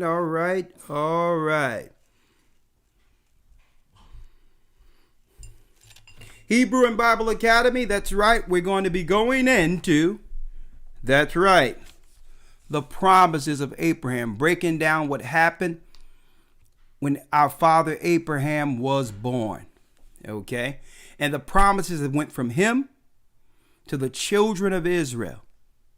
We're going to also go into the New Testament to show you how the Christian doctrine, the exegesis, was to throw us off from the fact that the Most High came for the lost sheep of the house of Israel. That there's no such thing as he done away with his people to replace us with Gentiles, looking to steal the promises of our forefathers through Christian philosophy. We'll be going into that tomorrow. You can't say that the Most High did away with his people to get another people. Doesn't make any sense. How can he have grace for Gentiles and not his own chosen seed? That doesn't make any sense. All right, so we're going to be going into that. We're going to be going into that tomorrow. The promises of Abraham. I'm moving what really happened in slavery to week 5. Why? Because how can I go into slavery and we haven't even gone into the children of Israel yet, being scattered, going into captivity. So I need to go into the promises. Who's Edom? And yes, we even have an Edomite. We even have an Edomite, brothers and sisters. Right? He's of the, the Amalek bloodline who came right on. He belongs to a synagogue who admits that they know that they're from the seed of Amalek. And the rituals and all that happens, an eyewitness personal testimony of them saying they're Edom, which will be highlighted week 4. And then we going into what really happened in slavery. Folks, everything they told us about that time period is a lie. Everything. Tear up everything you've learned on slavery and all that. Just tear it up. It's all a lie. One other thing, and I'm just gonna just to give y'all just a little tidbit. A little tidbit, folks. We believe in our small educational system here in America that all white people enslaved us here in America. I got something for that too. A lot of white people were funneled into the country. That's right, to make cover for the corporations. They were just as poor and destitute. A lot of us here in America were in better case than them. And it's not to absolve or to excuse these white people, because their children began to grow into that same spirit to believe that they were privileged over us.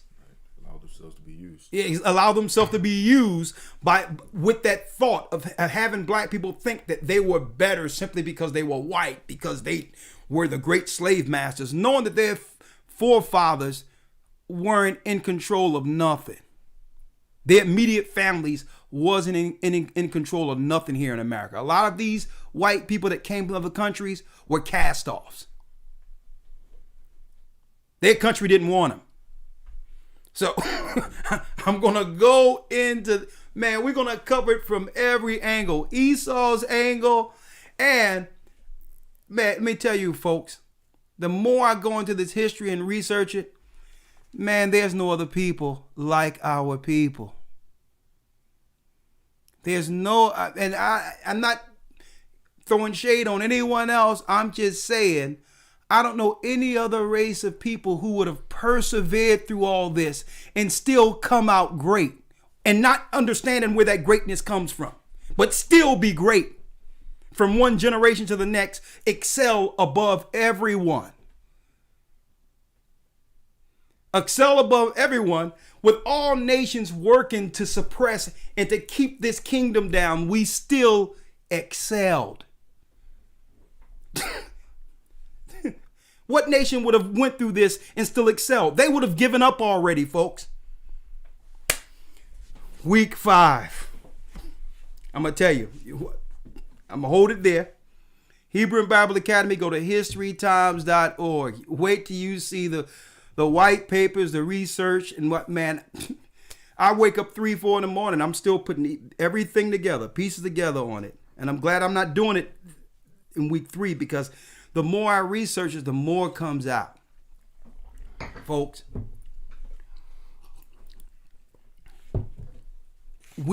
check it out. The children of Israel.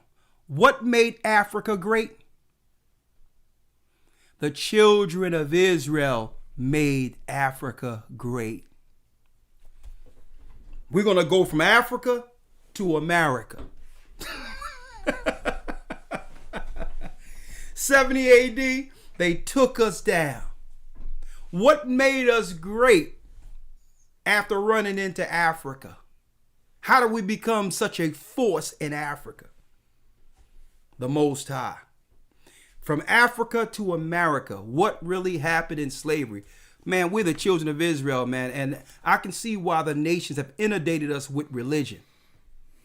It's crystal clear that they were looking to disconnect us from that great power that have persevered this bloodline from then until now. Now,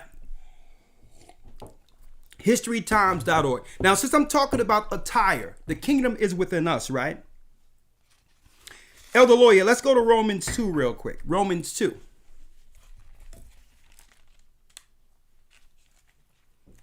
Since we're still on attire, hold up, on attire real quick. Hold on. Attire. Let's go to Deuteronomy 22:5. Since we're still on attire. And get modest apparel out of Timothy, right? Yes, sir. Apparel. We're going into apparel since we're talking about the outward appearance real quick, right? Let's go. Deuteronomy chapter 22, verse 5.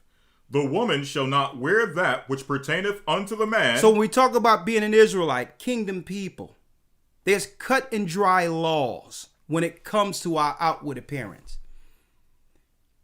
Now that you understand why we wear mitris and fringes and borders of blue, because that's in the law, right? We must understand what not to wear. The fashion industry is controlled through Sodom and Gomorrah. That's right. And they're looking to promote this unisex, I don't know what's who and what's what type of environment, so that the freaks can operate freely amongst us. But the clear defining line is when we follow the laws of God concerning how we look. A man, when he go outside, have to look like a man. A woman, when you go outside before the world, you showing forth who you are and the God you serve, you must look like a woman. And that's in everything. And I be seeing these veiled shots and all that. And guess what? More onus and responsibility goes on our women for this piece. To uphold righteousness concerning the outward appearance, because they take more time with their outward than men. So the onus and responsibility more so is on women to understand how they're going to be represented as children of God on earth. Because, man, I'm going to tell you, looking at TV, and this is on purpose, and I see it over and over again. Because we're not following these laws, what are they doing? It seems like every movie, every series out there, you have a sister. They cast a sister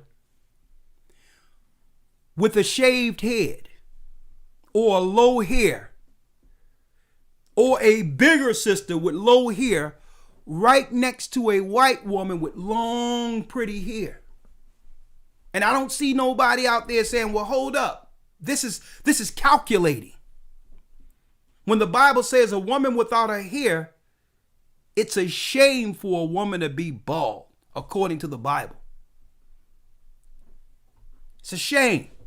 So why would they put that continuously right? They'll show a bald-headed woman exuding masculine power, I'm authority and all that, next to a dainty, feminine white woman.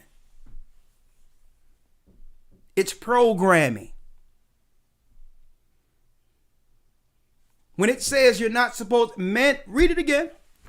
The woman shall not wear that which pertaineth unto the man, neither shall a woman put on a woman's, or neither shall a man put on a woman's garment. Neither shall a man put on a woman's garment. This is why they're going after the Bible, folks. Because the people that they now claim are minorities are doing this. And how are they able to disguise themselves amongst the people regularly? By promoting it to our people so that they can now do what? Use us as camouflage to exist amongst society. If we were to follow the law according to the outward appearance, there would be a clear distinction and a line between what's normal and freaks. See? See why they're against the Bible and the law? It's clear. A man, read that again. Here's the law again. Deuteronomy 22 verse 5. The woman shall not wear that which pertaineth unto a man. Come on. Neither shall a man put on a woman's garment. And I'm going to say this real quick. When women be getting haircuts and trying to have on the short clothes, and usually be some of the ones with girth and all that, be trying to have a man type of vibe. Here's the reality. You'll never know what it is to be a man. You are not a man. And if you understood how people are really viewing you, you would actually embrace your femininity.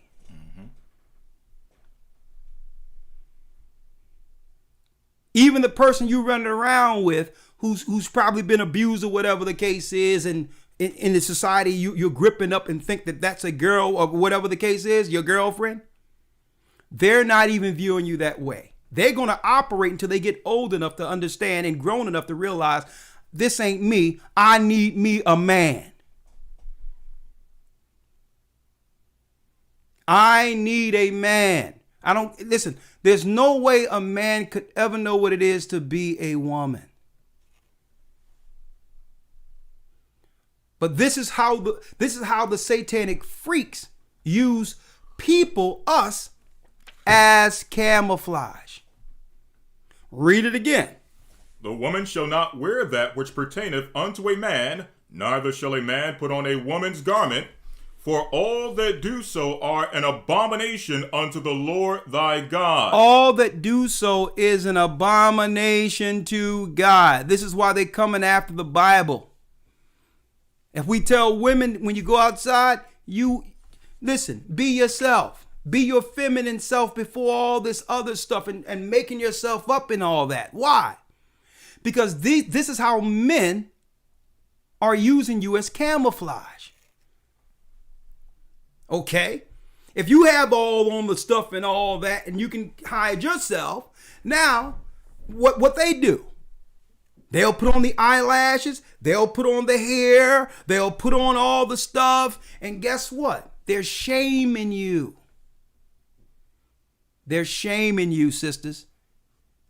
Because now they're going to say, even these guys now, it's to a degree where we don't know one from the other. What is that saying about you? But like, no, but if I tone it down and just be me, he can't be that.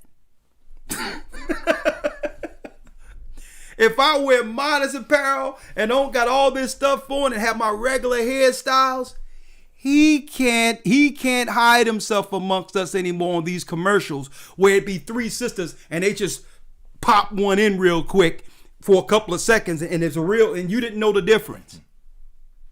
See? This is why they hate the Bible, folks. If you just embrace your natural femininity without all the other stuff, now, like when I grew up in the 80s and 90s, we knew the people who was trying to be women. And it was clear. We knew the people that were trying to be women. Because our women wasn't running cover for them through camouflage by putting on the things that they can put on to actually, look like you. So you take the eyelashes off, take the hair off and do your little hair and your pigtails and all that and do that little stuff. They can't do that. See? They can't do that. You don't wear all the outlandish clothes. Get modest apparel real quick. This is why they started promoting all these cosmetics to women, because they had a plan under Sodom and Gomorrah to hide themselves amongst us. But when you follow the law and you're modest and you're individual, and back when I was growing up, every woman had their unique look, and it was okay because it couldn't be duplicated. But if everyone had the eyelashes, everyone had this hair, and it seemed like they're trying to make a like you said, a cookie cutter of what a woman is by putting on all this stuff, taking away the individuality the Most High has blessed you with. And now the freaks are saying, I can put all that on too. And then, come on, girlfriend, let's go out.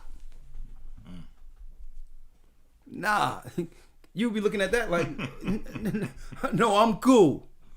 All right, I'm straight. But if they all got all the stuff on and you got that on, and now somebody have to get up close to see, like, is that a woman? Is that a man? Why are they asking those questions? Because these people, these men that do this, find themselves a woman they can camouflage themselves next to. See? See? Read it. Come on. 1 Timothy chapter 2, verse 9. In like manner also, that women adorn themselves in modest apparel. See, the Most High knew, let me tell you, with this Bible, The Bible, brothers and sisters, is the secret sauce. See? That's the secret sauce. If you get modest and scaled down, it cannot be duplicated. A man cannot duplicate what the Most High have blessed a woman with naturally. It's unduplicated. Mm-hmm. But you must be modest. And men are saying right out, listen, we don't want that. Men are saying, listen, who you are naturally is who men want. Because these other people are coming in. Like, hold up. And our sisters already have strong features as women. So this is how they're able to usually camouflage and push this stuff all amongst our sisters. Because you have to modest it down, tone it down, so that we can look and say, okay, that's a dude right there. That's a woman right there. See? The responsibility is on you so that we can see the clear difference. Now that's a woman. Not all this stuff, not all this stuff caked on her and highlight here and all, because everything you're doing to get made up, he's doing. Okay. Okay, that's a woman. That's clearly a woman. See, this is how great the laws of God is. We can't talk about the kingdom and not talk about the princely men and their outward appearance and the responsibility that comes with what? A modest woman. Read.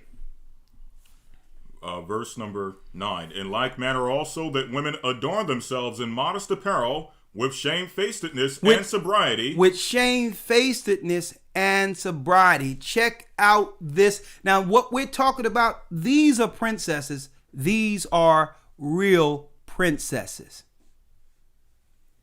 Shamefacedness is a woman who walks and is not looking for attention. See? Some people, I know the spirit of vanity would have you, look how many people looked at me. Looks is not what you want. A husband is what you want. A husband. You can get looks. When brothers was in the world going to the strip clubs, it was what? That was the show. These are the women who were there to get looks, but no man was looking to marry them. See? That's becoming an exhibitionist. You don't want to be an exhibitionist because men have categories. And if you look like what they went to the club for, automatically men being simple logic people will put you in that category. You're not marriage material. But the modest woman who walks and is not looking for the attention, who don't have to do all that, a man will see her quite differently. But a woman to be out there because understand this competition and say, well, when I'm out there normal, I notice when I put the other stuff on is when men look at me. And it's unfair because they're getting all the attention. Sister, you are winning because the attention you get is going to be because of you. The Most High has done you a favor. You don't want the exhibitionist attention. That's for them. You want the modest woman attention to know that a man is going to love you the way you are. That's why he came to you, because you weren't like the rest. See? The high percentage of people will follow or walk down the street or holler at the exhibitionist. But these are the guys that women are complaining about. See? Don't worry about it. You don't want that type of attention. That's the club attention. That's the stripper attention. See? And not only that, the sodomites can now hide themselves amongst you. See? Finish reading. Not with braided hair, or gold, or pearls, or costly array, but which becometh woman professing godliness. Now, this is what professes this is what a woman is who profess godliness. Read. But which becometh women professing godliness with good works. With good works. With good works. Being a good person, charitable person, helping others. Striving to be a helpmeet to build a legacy with a man. That's success. That's the attention you're looking for. And now, not like the rest of women in the earth, you're setting a standard for yourself. Anyone can get looks. Anyone can get someone to lay down with them. But a modest woman gets a husband. See? If we want to talk about kingdom people, then you have to break it down on either side, right? Mm-hmm. Now, chapter and verse you were at again, Elder Lawyer, they was asking? That was 1 Timothy 2:9. 1 Timothy 2:9. Now, this is not saying that you can't wear jewelry and braided hair. Men love a woman who take care of themselves. Mm-hmm. But sisters, brothers and sisters, you must admit, this thing has went way overboard. Mm. And it went so overboard, it's what these other people used to look like in their little exhibitionist shows they had privately when they were by themselves. That's how outlandish this thing has come. You know, people are walking around looking like Tammy Faye. Remember Tammy Faye from where all it's all over the place. And you seen her face, and I'm like, man, even growing up, I'm like, man, this woman is weird. And I'm telling you that Jesus and the Lord, and Jesus, and I rebuke the spirit. I'm like, I'm rebuking your spirit. This woman looks like a Barnum and Belly circus freak with eyelashes out here, and I'm like, this must be a television character. And now the whole world is like that. Putting on eyelashes that hit the door 2 minutes before you get in. No, it don't work like that anymore. Women want to know what a man is and the simplicity of a man, and the same a man wants for a wife. Let's go. Anything else, other way? Yes, sir. Let's add one precept. Let's go. Proverbs 31, verse number 30. Yeah. Favor is deceitful and beauty is vain, but a woman that feareth the Lord, she shall be praised. A woman that feareth the Most High shall be praised. And I know it's like, man, when I put on this stuff, I get all the attention. Yeah, you do. You do. Because the strip club spirit has now been accepted worldwide. But there's no marriages. There's a trade-off. A guy don't have to pay to go to the club anymore. When women are dressing up like exhibitionists. It's become the norm now. And people, they're not putting two and two together. Women are not saying, well, why men aren't marrying us like they used to? Because men don't marry strippers. Men are simple and logical people where they'll see it and be like, well, okay. They'll sleep with you, which is often all that in of itself. But automatically men have categories in their minds. And you getting looks and attention isn't saying that that person that's giving you looks and attention is going to marry you. Right? Now, let's get back on track. Romans 2. Dealing with it when it says those are without. Getting back into the Israelite context real quick. Dealing with those who are Israel. Who's in the spirit of an Israelite? what are the kingdom people according to Christ? How do we differentiate Israelites of the kingdom opposed to Israelites according to the flesh? Right? Let's go to Romans 2 real quick.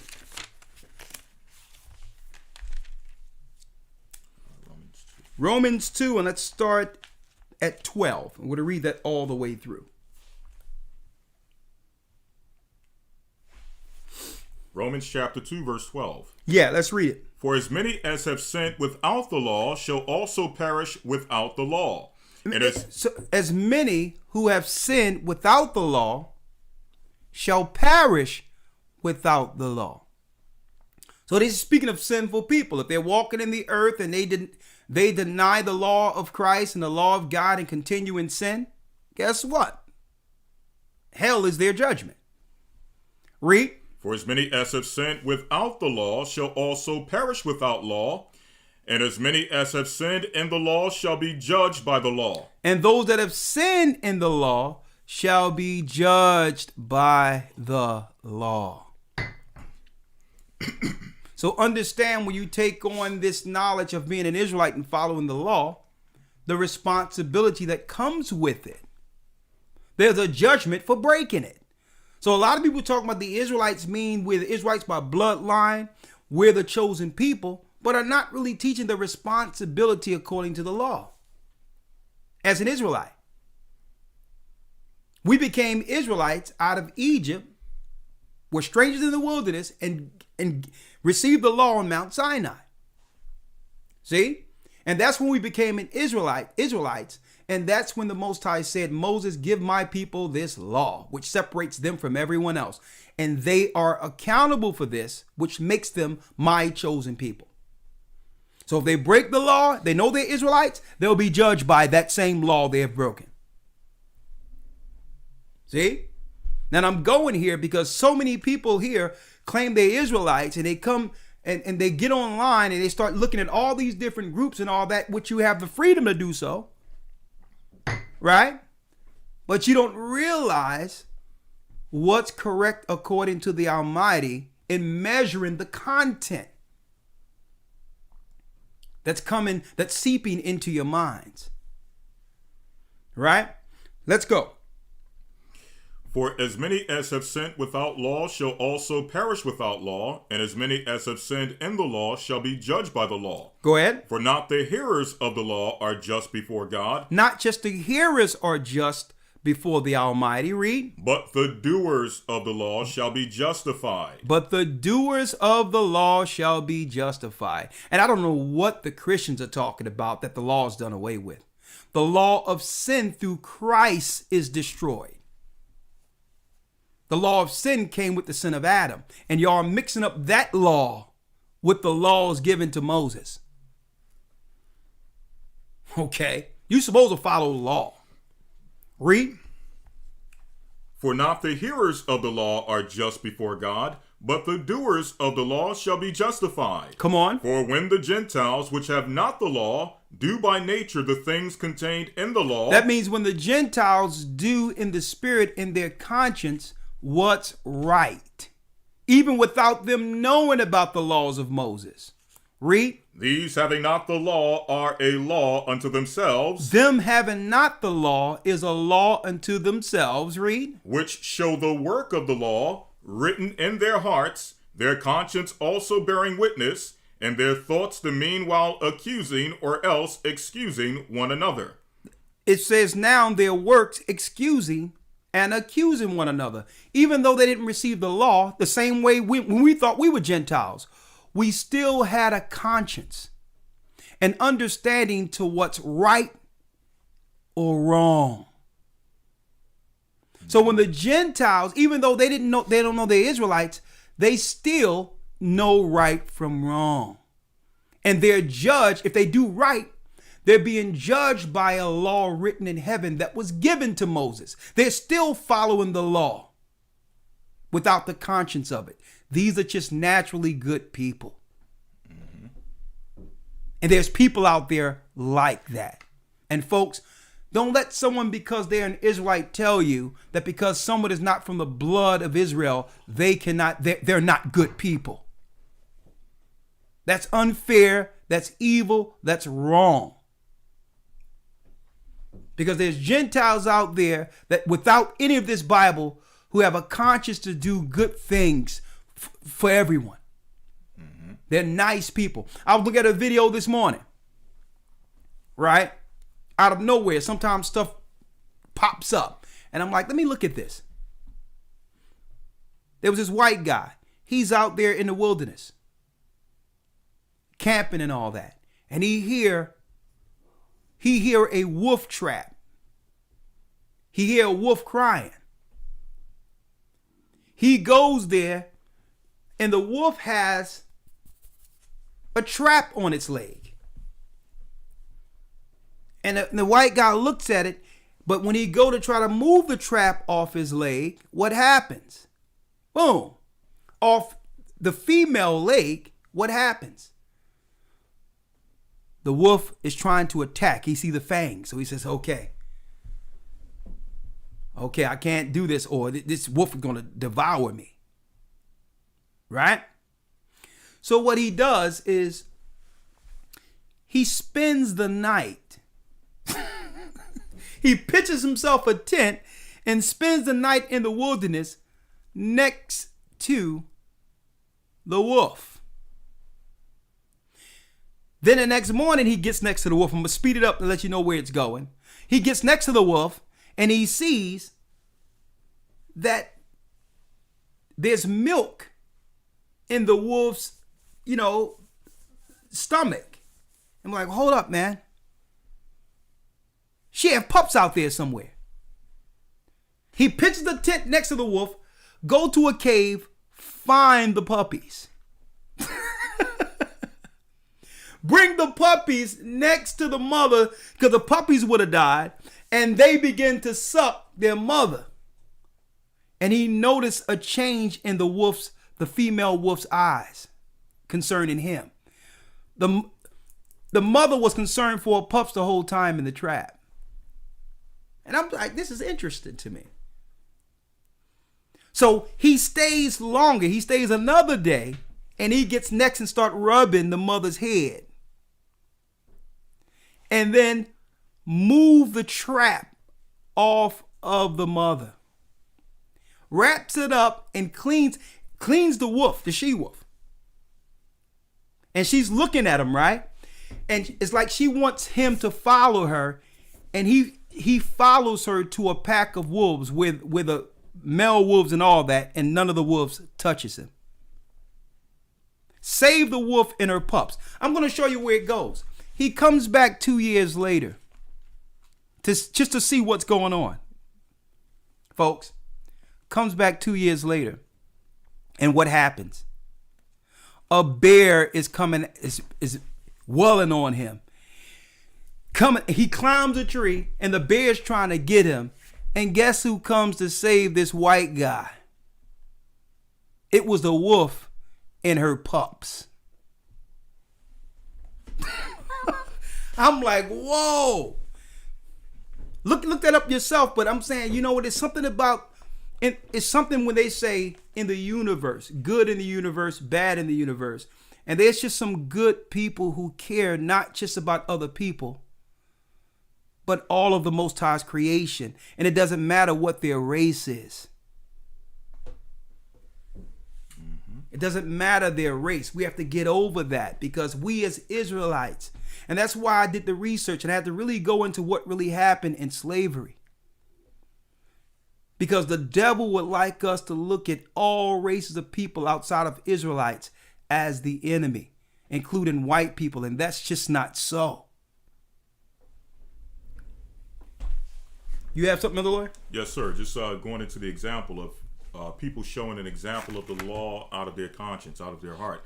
9 times out of 10, of course, I didn't see the video. I don't know the individual, but 9 times out of 10, he probably didn't read a scripture to come to a conclusion as to what he did. But however, that spirit of compassion and mercy, even upon creatures, is in the Bible. It's in the law. The book of Deuteronomy. Here's an example, 2 examples. Deuteronomy 22, verse number 6.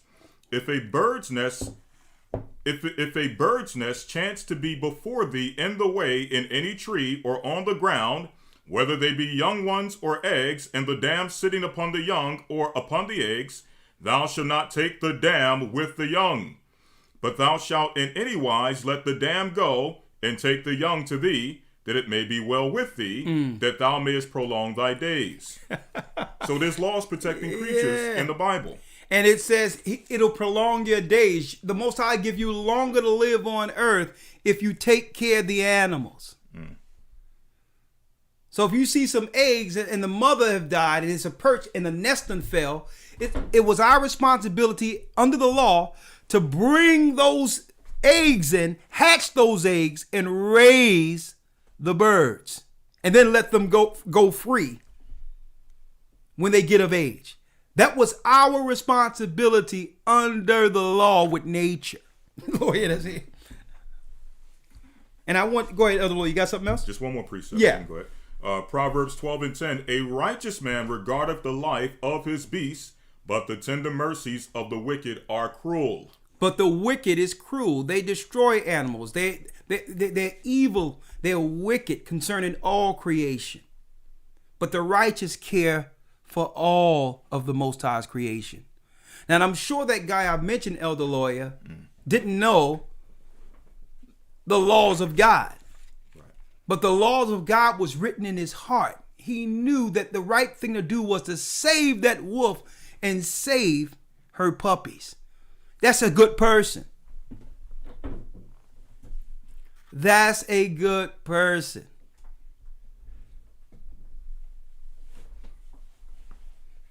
Okay.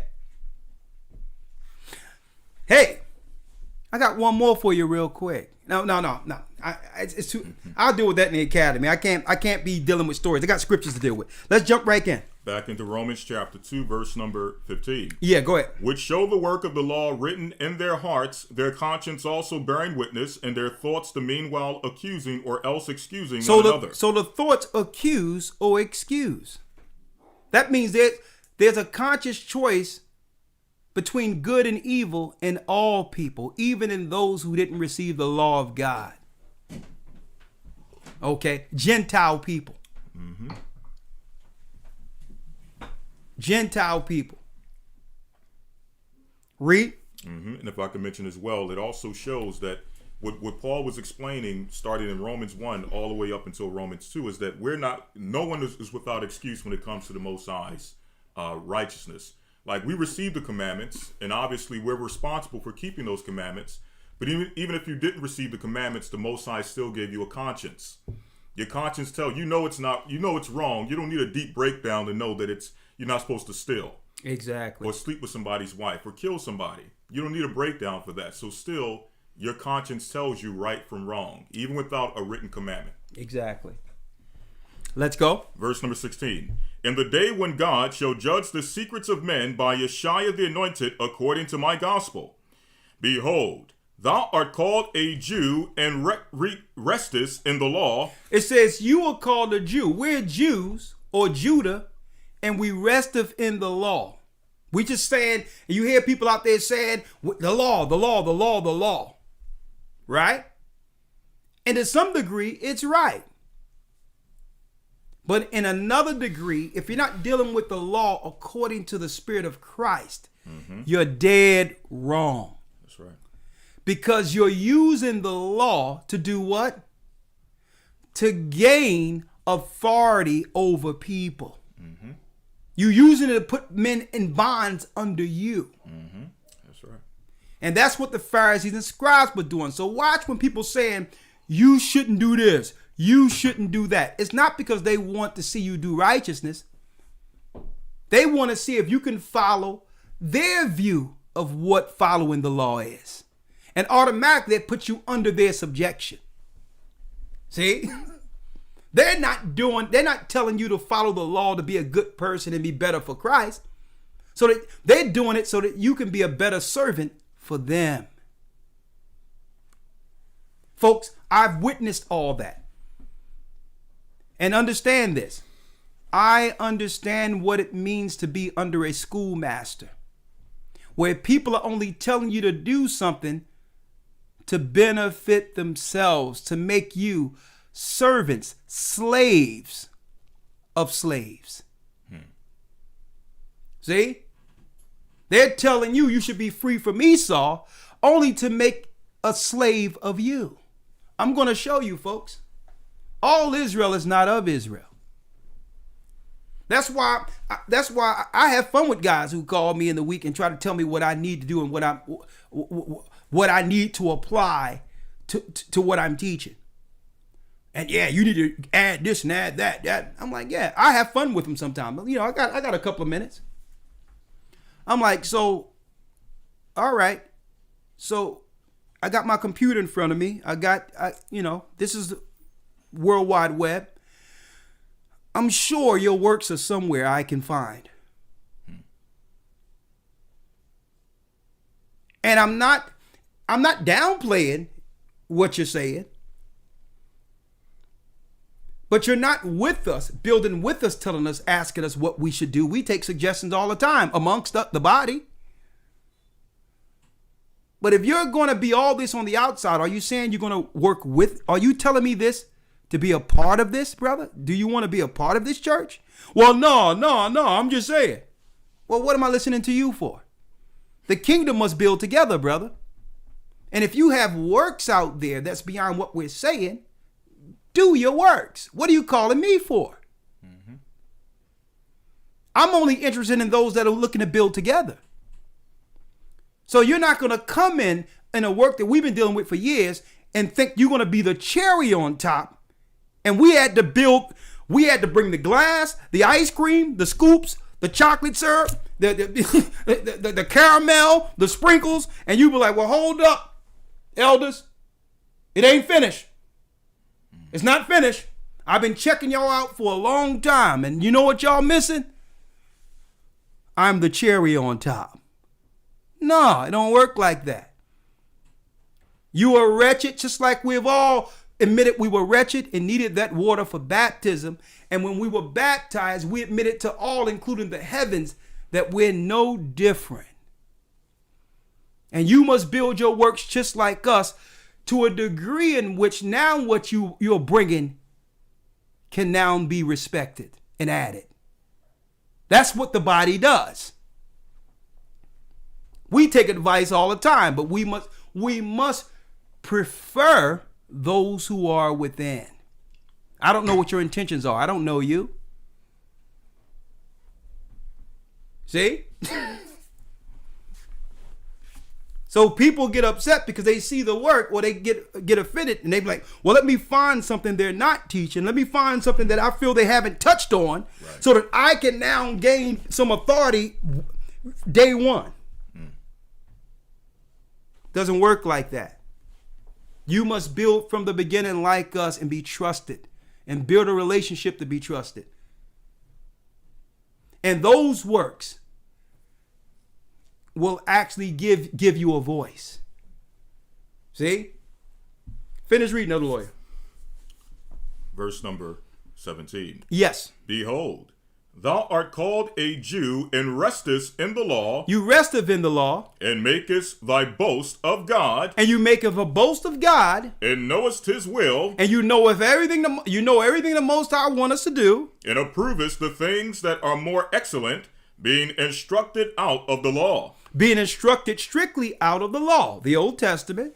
And art confident that thou art thyself a guide of the blind. And you are confident that you can guide those who are in darkness. A light of them which are in darkness. An instructor of the foolish. A teacher of babes, which has the form of knowledge and of truth and the law. So you have people out there that have the form of the knowledge and truth. These are the people that are only pointing out, this is what you're not doing. This is what you're not doing. Instead of focusing on your gift. Your gift is what you bring to the body. What makes you just as spiritual as all of us. That's what Christ did.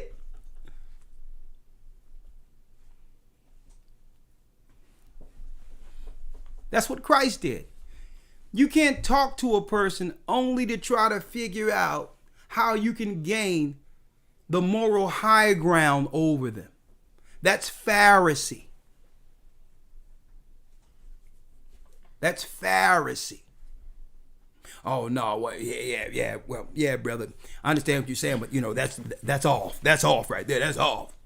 No. Sometimes you have to conversate with people and just have them be the conversation or whatever the case might be. Mm-hmm. And I had to learn that too. I was raised and I learned I was an Israelite under Pharisee doctrine. So I know the difference. I'm going to point that out in a moment. I know the difference in being in Christ and understanding the law according to Christ, and being an Israelite according to the flesh.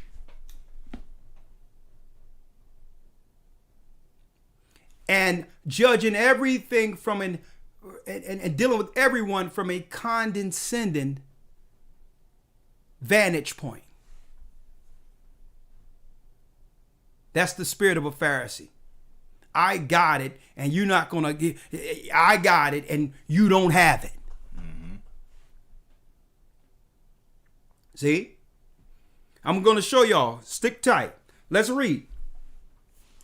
Verse number 21. Thou therefore which teachest another, teachest thou not thyself?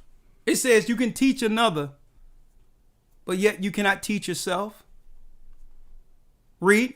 Thou that preachest a man should not steal, doest thou still? Thou that sayest a man should not commit adultery, doest thou commit adultery? Thou that abhorrest idols, doest thou commit sacrilege? Let me tell you, folks, I've seen scenarios. Even growing up a Pharisee, my early 20s. Okay? I've seen instances where a sister would come into the truth, has a man, and was told because that man don't believe what they were teaching, what we were teaching, that he can be discarded. Only for a man of authority to marry that woman. I've seen it. Remember in the Old Testament, and when David seen that was the Bathsheba story. I mean that was the Bathsheba story. That was Bathsheba. Abigail was the one with the king. Yeah. He seen Bathsheba and had to have her, and put her husband on the front line infantry to die so that he could be justified in marrying her. That was in the law.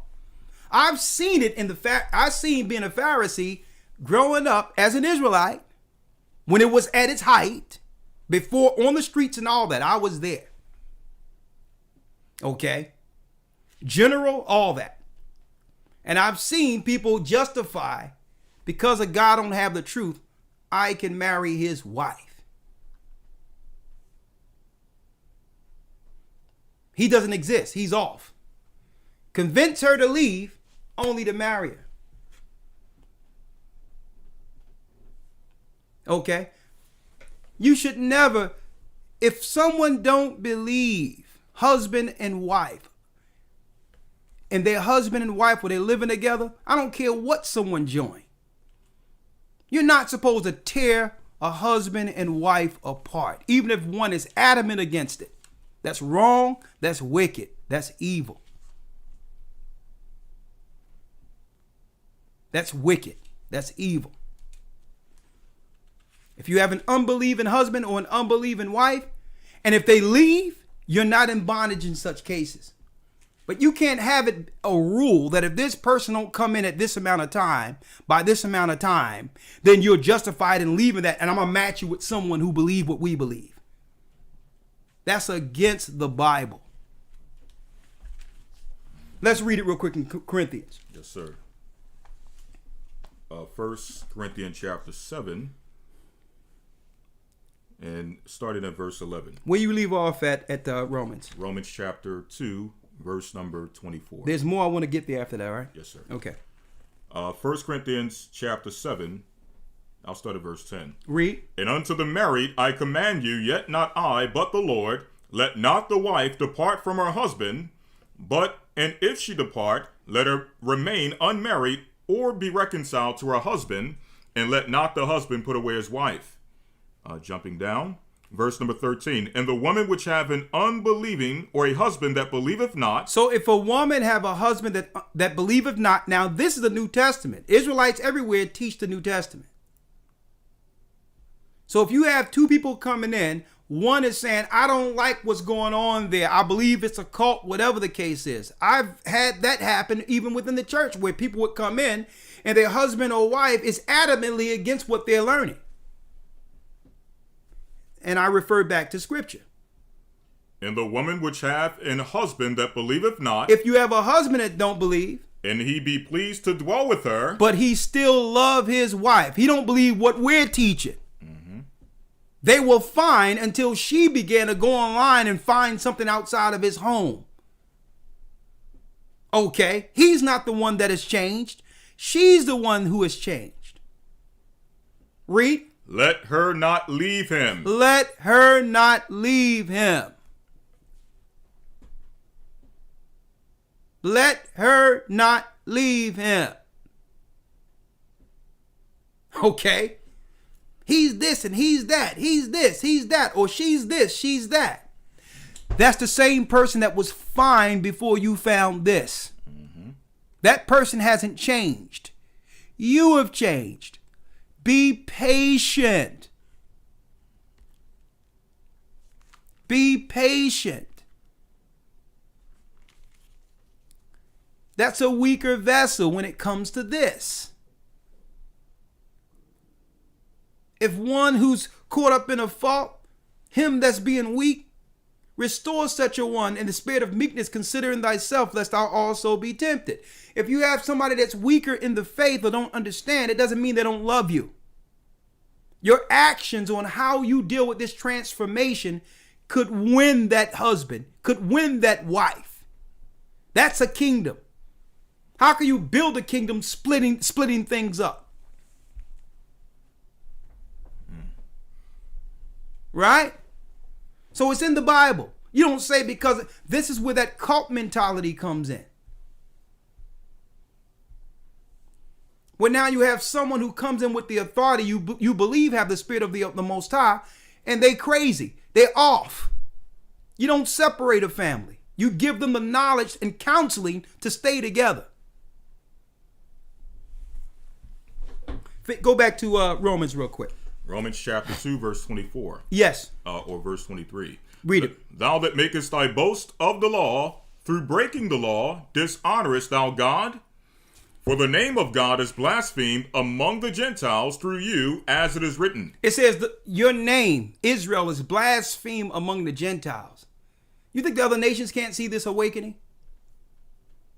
But yet we claim to hold the law, and they read the law and say, well, hold up. These guys are claiming to be Israel, but they're breaking the same law they're claiming they're upholding. Okay, how can you have a law in your church that say that people that if they don't convert in a certain amount of time, that the husband and wife should divorce?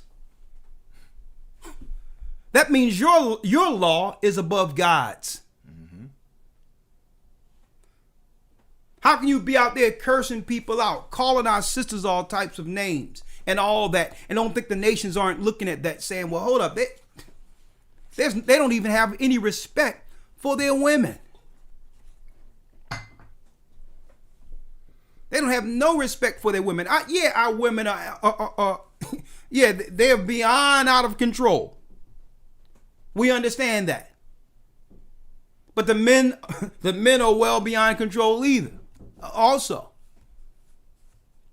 And it's a back and forth thing. It's a back and forth thing with each other. But yes, you have brothers out there. Let me tell you, folks, I probably have to save this for the Israelite doctrine in the academy. because there's so much. But the nations are clocking all of this and seeing this, claiming, and we're claiming to be Israel and followers of the law. They're clocking all this and saying, nah, these people are not following the law. This is something else. What's the law of Christ? Read. For the name of God is blasphemed among the Gentiles through you. Through us, read. As it is written. As it is written. For circumcision verily profiteth, if thou keep the law. Circumcision does what? Circumcision verily profiteth, if thou keep the law. If you keep the law, circumcision profit. Read. But if thou be a breaker of the law. But if you out there breaking the law, thy circumcision is made uncircumcision. So even though you are an Israelite according to Christ, if you're breaking the law on purpose and teaching others to do so, you are Gentile. It doesn't matter if you can trace your bloodline back to the SS de Judah and know that the blacks are Jews. You are Gentile in your mind. If you teach people you're the person of the law, the people of the law, but yet break it. Read. Thy circumcision is made uncircumcision. That means all the truth you learned about being Israelites are undone. It's finished. You might as well shouldn't have ever come to this truth. Everything you learned up until this point means nothing to the Most High anymore. Read. Verse 26, therefore, if the uncircumcision keep the righteousness of the law. But you have the Gentiles and even our people who don't know they're Israelites, but they are good people, doing what's right according to their conscience. Read. Shall not his uncircumcision be counted for circumcision? Shouldn't their uncircumcision be counted for circumcision? So if they're naturally keeping the law of God by being good people, shouldn't God count their actions as those who are following the law? And so many people ask me, what about my grandmother, my grandfather who didn't know they were Israelites? This scripture applies to them. Because what they did by being good people, the Most High seen them as Israelites following the law, even though these same people didn't know they were Israel. The Most High seen them as Israel following his law, being good people. See? Read. And shall not the uncircumcision, which is by nature, if it fulfill the law, judge thee, who by the letter and circumcision doest transgress the law? So shouldn't that same law judge you now like it did our forefathers? You know you're an Israelite, but break the law on purpose. Anything else there? 2 more verses. Come on. For he is not a Jew, which is one outwardly. He is not a Jew who is one outwardly. Neither is. And that's why I said we're going to destroy that cookie cutter thing that people are putting out there of what an Israelite is. You can have a beard hitting the floor. You can wear the fringes. You can have the border of blues. You can have the precepts. You can even have a mitri. But are you an Israelite according to Christ? Or a Pharisee? But hold up. Don't answer. You don't have to answer that question until my next chapter. I'm going to let Christ answer that question for you. Read. But he is a Jew, it says, neither is that circumcision which is outward in the flesh. In the flesh. But he is a Jew, which is one inwardly. One inwardly. And circumcision is that of the heart. Of that of the heart. You care for people. You care for what's right. Regardless of race. You care for what's right. And not just judging the outward appearance. Read. In the spirit, and not in the letter, whose praise is not of men, but of God. Whose praise is not of men, but of God. But let's go into the praise of men. Let's go to Matthew 23.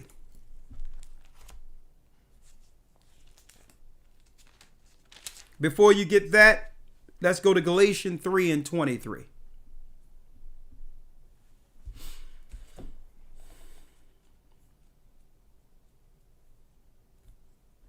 Galatians 3 and 23 and 24. And go to, matter of fact, get Matthew 23, then Galatians 3. Thank you. Yes, sir. Matthew chapter 23, verse 1. Then spake Yeshua to the multitude and to his disciples, saying, the scribes and Pharisees sit in Moses' seat. Now the disciples are Israelites here. Christ took the leaders of his kingdom. That's right. They were prophesied to be the leaders, the 12 pillars, the 12 disciples, and said, look, let me show you the Pharisees and scribes real quick. Let's now teach you the Israelites you are not to be. Read.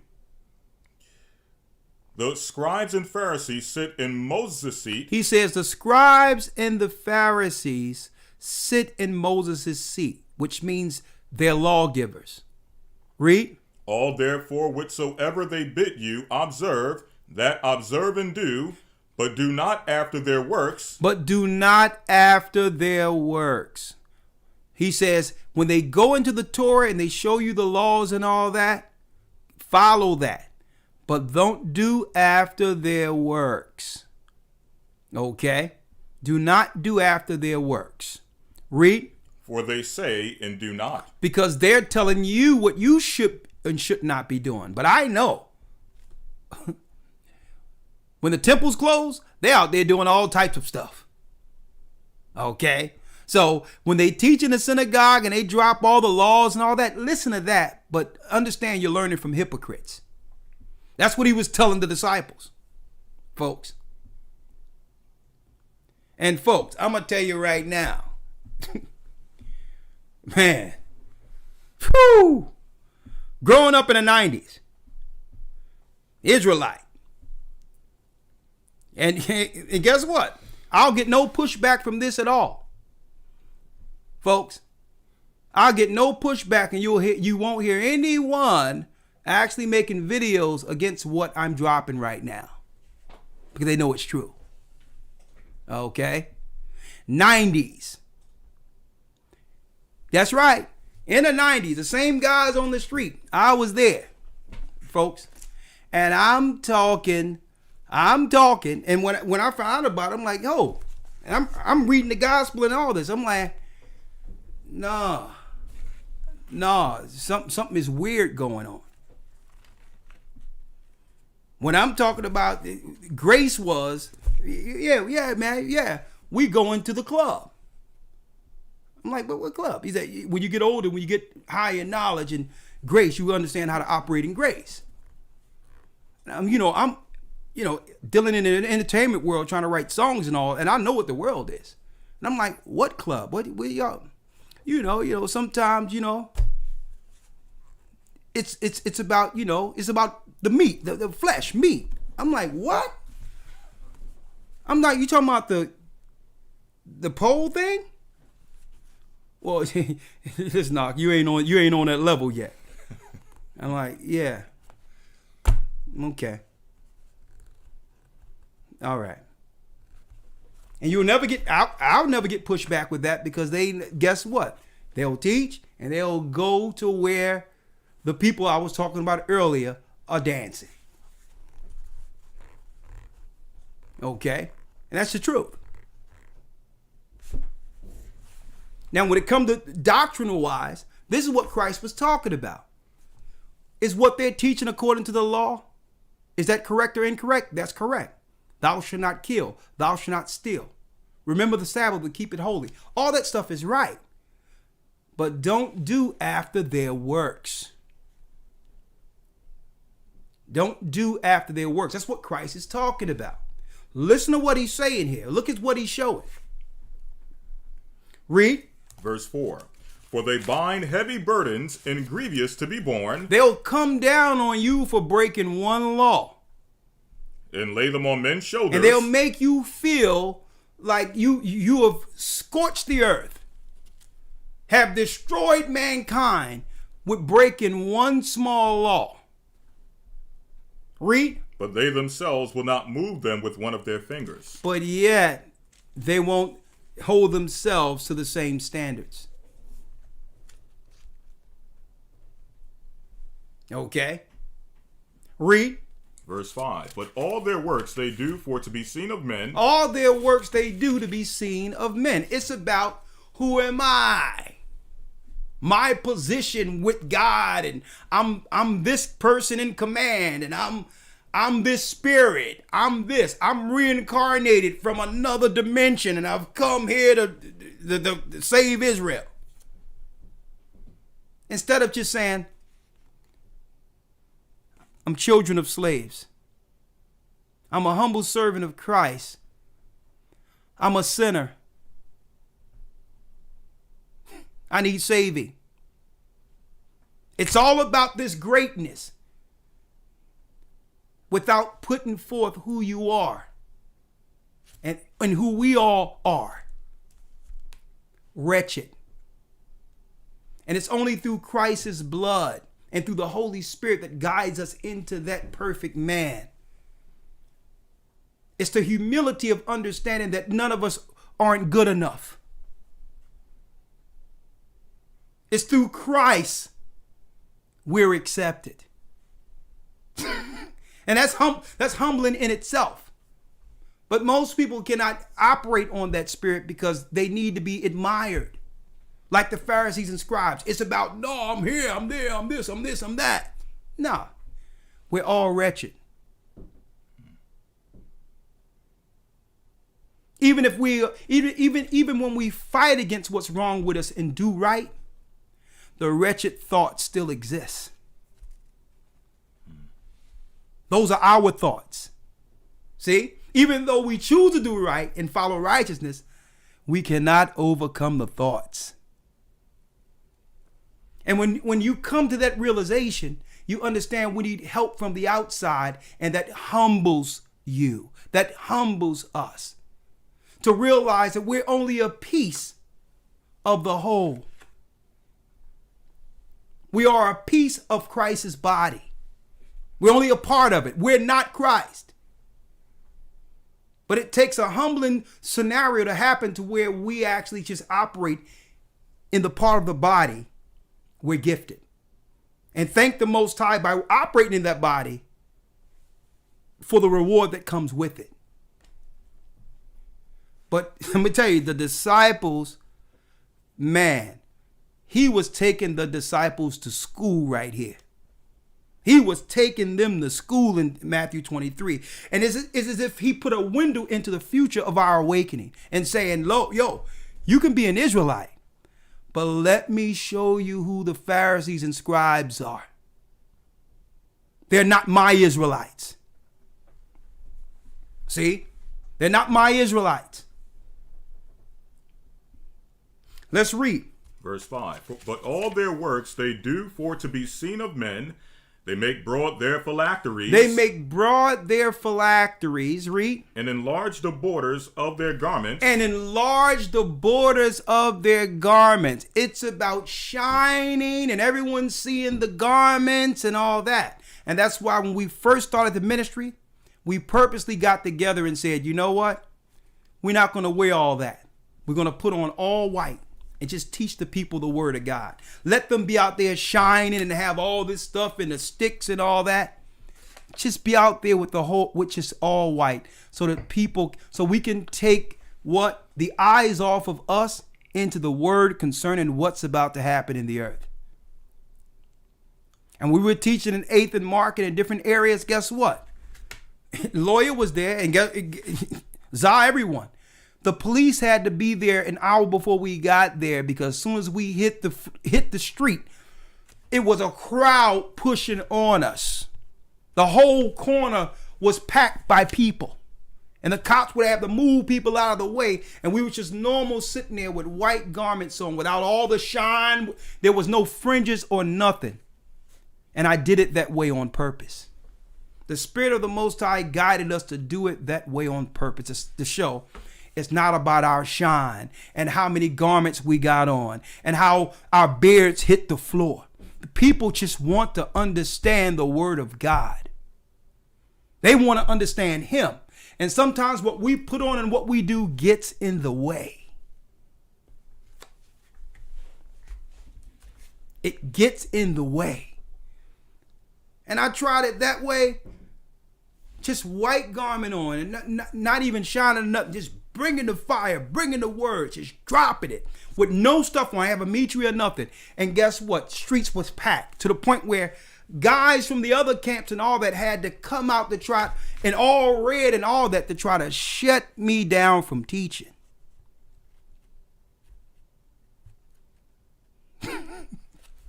And what I was teaching, I was on the street teaching, not only I was an Israelite, but the power of baptism. That being an Israelite could puff you up because you have more knowledge than our brothers and sisters who haven't learned this in our neighborhoods. It can puff you up to make you believe you're better than them. The Most High said, go out there, you teach baptism, and on top of teaching baptism, you teach them a judgment is coming. And that eventually we will be moved again. That we'll have to flee, we'll have to be someplace else because judgment is coming to Babylon. And you tell my people to repent, be baptized for the remission of sins, and you teach the Jews and the Gentiles for the kingdom to come. And don't worry about it. They're going to make their face harder than yours. They're going to come against you. They're going to say all types of things against you. Just do it. Because an Israelite is not what you put on. An Israelite is in you. It's your bloodline. It's the heavens communicating. And Jerusalem, our mother, calling for her children. It's all of those spirits operating at once, calling Zion, calling Israel home. Just teach that. I didn't have all the flamboyant stuff or nothing. I just on the street with white on. And guess what? It was resonating. It resonated to a degree where this ministry is today. See? Y'all don't know the stories. Of course, in the academy, I'm going into it, Israelite doctrine, to go into it, that journey. And guess what? I thank the Most High because I understand now what it means. Hold that. And read Galatians 3:23. Galatians chapter 3, verse 23. Read. But before faith came, we were kept under the law. We were kept under the law. Read. Shut up unto the faith which should afterwards be revealed. It shut up to the faith which is afterward would be revealed. Who was revealed? Christ. It was shut up, the true understanding of what it means to follow the Most High. Even when Moses received the law, it was still limiting. It was limiting to us. It wasn't complete until Christ came and began to put the rest of it in his disciples. So it was deeper than just what you had on and how you looked. The letter. Read. 24. Wherefore the law was our schoolmaster to bring us unto Christ. That's why I wouldn't change a thing. I wouldn't change a thing, even my upbringing under Pharisees and scribes. Because why? That was my schoolmaster. You don't know Christ unless you first learn the law and what it means to be under Pharisees and scribes. Before the disciples were chosen by Christ, they were under the power of the Sanhedrin, respecting the synagogue, the Pharisees and scribes. The law is our schoolmaster. That's step one. That's first grade. That's first grade, folks. That's grade school. The law is our schoolmaster that brings us to Christ. But once we understand Christ, it all opens after that. That's when the knowledge comes to the next level. Where it's deeper than doing just the do's and don'ts. See? That's when learning the Bible becomes exciting. Okay, I don't eat pork. I know what the holy day is, and become vain repetition where you're just doing it because what? It's more ceremonial according to the flesh than the knowledge expanding beyond your acts in the flesh. It becomes vain repetition. Okay, I go to the Sabbath. I go to Holy Day. I do this. I go speaking. But you never progress to that level of Christ. You just stay on the same level. See? But when you understand that law is the schoolmaster, it is a step. But then Christ, with his unlocks the truth of that law and what it means when it comes to judgment. Not just judging this earth, but what we can't see. It opens up the next level of the Bible. See? The law is our schoolmaster to bring us to Christ. The law wasn't made to put us under bonds of men. The law wasn't given to us for that. So that now they can say, well, you're no longer a slave of Esau, but serve me. The law wasn't made for that. Christ made to set us free. He gave us the law to set us free from Egypt. It's after we were free from Egypt, only to be bonds to slaves. You be released from the white man, and now you're serving man. You're serving Israel now. You have to be free to serve the living God. Not through bonds, not someone using the law as a battering ram to keep you under them. I'm going to show you this. Christ breaks that down. Let's go to Matthew. Let's go to Matthew 23 now. St. Matthew chapter 23. Read. Verse number 6. Come on. And love the uppermost rooms at feast, and the chief seats in the synagogues, in greetings in the markets. They love the high places. To be seen on stage above everyone else. And see, and that's why purposely what we did, even for the Passover, when we have tables. Now, of course, we have to have security because sometimes, of course, if we teach the truth, there's threats out there and all that. So I have to watch myself security-wise in public. But brothers and sisters, this is why when we have Passover, and anyone can tell you we at the Passover, I'm sitting, Elder Lawyer and others are sitting on the floor with everyone else at a table. We're on the floor. Passover day, everyone can see my table, we can see their table, and I'm not on. Now when I teach, everyone have to see it, so I have to teach it. But when it's time to eat and to sup and to break bread, I'm on the floor with everyone else. Read. Verse 8. But be ye not called rabbi. Be ye not called rabbi, teacher. Now, we're called who? Elders, because these are positions that are allocated under the apostles. Every office that is allocated or that's given out in this church is according to the offices Christ gave the disciples. Read. But be ye not called rabbi, for one is your master, even Christ. Master. That means someone putting themselves in some high position. I'm this, I'm third, I'm this, I'm that, I'm comforter, I'm that.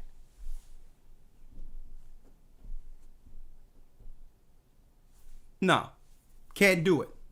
Read. And all ye are brethren. And all ye are what? And all ye are brethren. He told the disciples, all ye are brethren. Never lose your humility. Learn under me. If anyone could have came to this earth and showed some forth of authority or position, it would have been me. Operate in the humility you've witnessed. You have people that's going to use this understanding and use this knowledge to do what? To put themselves as some type of savior. When the saving comes in the whole as a kingdom. It comes through your humility. It comes with your love towards your fellow man, those that are within and those who are without. Read. And call no man your father upon the earth, for one is your Father which is in heaven. Come on. Neither be ye called masters, for one is your master, even Christ. Come on. But He says, one is your master, even Christ. That's right. Our leader sits on the right hand of the Father. That's our leader. That's right. Read. Verse 11, but he that is greatest among you shall be your servant. And whosoever shall exalt himself shall be abased, and he that shall humble himself shall be exalted. But woe unto you, scribes and Pharisees, hypocrites, for ye shut up the kingdom of heaven against men, for ye neither go in yourselves, neither suffer ye them that are entering to go in. And this is the hypocrisy of Pharisees and scribes. They're not going into the kingdom themselves, but they'll shut it up for people who wants the kingdom. See? Christ said what? Be baptized for the remission of sins. That's your entry. That's your first step towards the kingdom. And they'll tell people that you don't have to be baptized. Convincingly. They're not getting into the kingdom, folks. At all. They're unrepentant sinners that's not getting in. Rejecting Christ's baptism and telling everyone else that they shouldn't do that. That's Christian.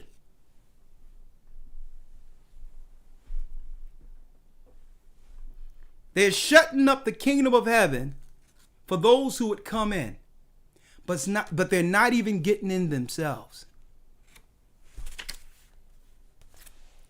Like, baptism, we shouldn't be baptized. What did Christ say? Baptism is the word. John the Baptist had the word, so did Christ, and they were both baptized. The disciples had the words, and they were baptized and baptized others. This is the clear distinction between the Israelites for the kingdom and the others. This was the dividing line. In the beginning, the Most High divided the waters from the waters. That he saved us through water coming through the Red Sea. That would always be the defining line between the Israelites who would get into the kingdom and all others. That was the dividing line. So when people are coming into the knowledge of truth or whatever, before they can get any knowledge from anyone, they have to ask certain questions like, what is your take on baptism? And don't let them try to claim this is the GOCC thing. Because Christian churches were baptizing before there was a gathering of Christ Church. And the disciples baptized before that. Right. So you have to watch how they can move the ball when you're asking them questions. And if they say that they don't acknowledge the baptism as the entry for the kingdom of heaven, at that point, anything they do teach you, they sit on Moses' seat. Anything they bid you do, but don't do after their works. So if there's something good you can learn in the law concerning them, it's all good. But know you're speaking with people who aren't getting into the kingdom of heaven. You cannot teach the kingdom people and not show the people who are shutting the doors for those who would come in. The kingdom is within you. And these same people have the power to change. They have the power to say, you know what? This is not a hill I'm going to die on. Christ said to baptize, let me just make a public proclamation that we will baptize everyone in our church for this kingdom, and will baptize going forward. But pride won't allow them. Because why? If you're viewing things through the flesh, you're going to say, well, I'm not going to do it because GOCC does it. we're not the people who commanded this. Pride won't allow you. Just like the Pharisees and scribes, when they seen John baptizing, even though they seen something going on, a movement happening, they could not yield themselves to it because they didn't want the people outwardly to acknowledge, to see them acknowledging that they were no different than the rest. They felt it was an attack on their authority. So they denied it.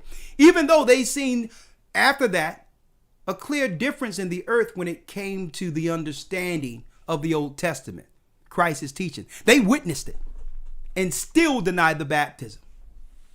Finish reading, Elder Lawyer.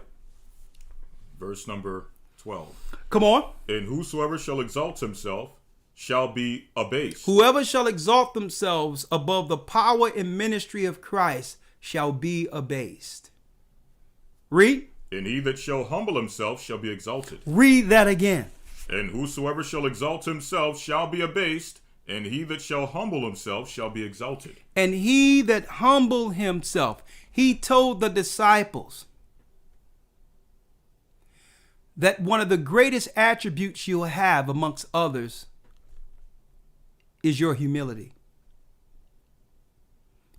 People will understand what an Israelite is, not just outwardly, but inwardly. It's not about how big your mouth is and how loud you can shout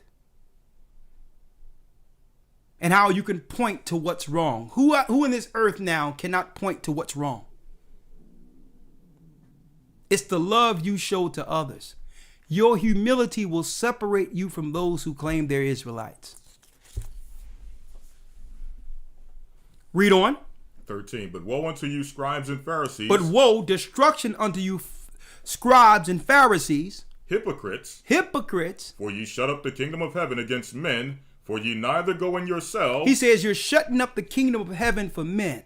You're not giving them the entry point that was shown to John the Baptist and was shown to my disciples. You're stopping them. You're in the way of Christ. Read. For ye neither go in yourselves, neither suffer ye them that are entering to go in. You're not going in, and because you chose not to, you're making a doctrine to stop God's people from making it. You're becoming a stumbling block before them with your doctrine. Because if you said it, they would do it.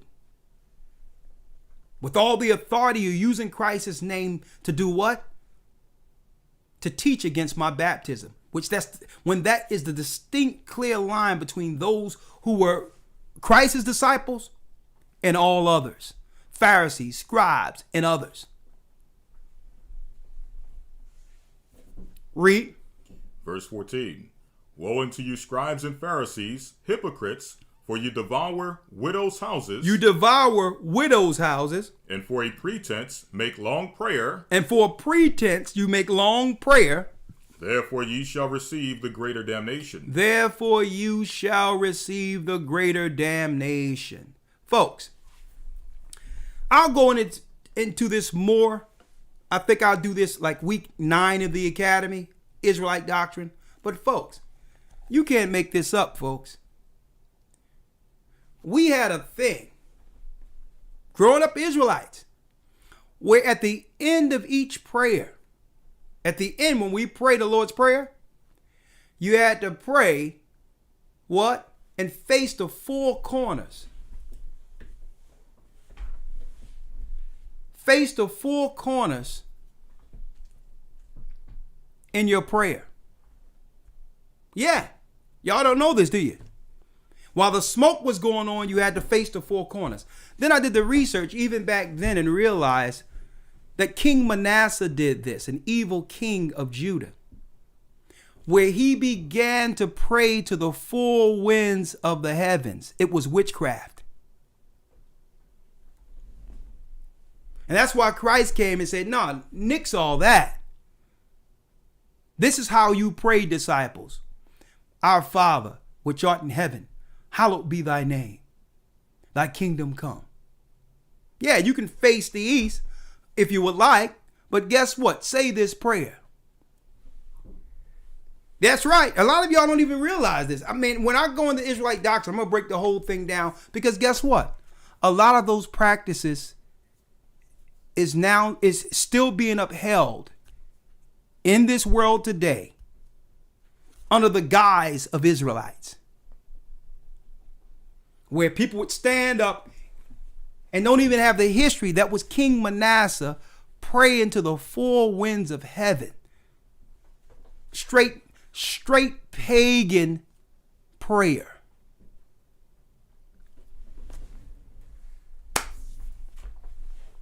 And that's why when I break it down, when I go into Israelite doctrine, I'm breaking everything down from my personal experience doctrinal wise.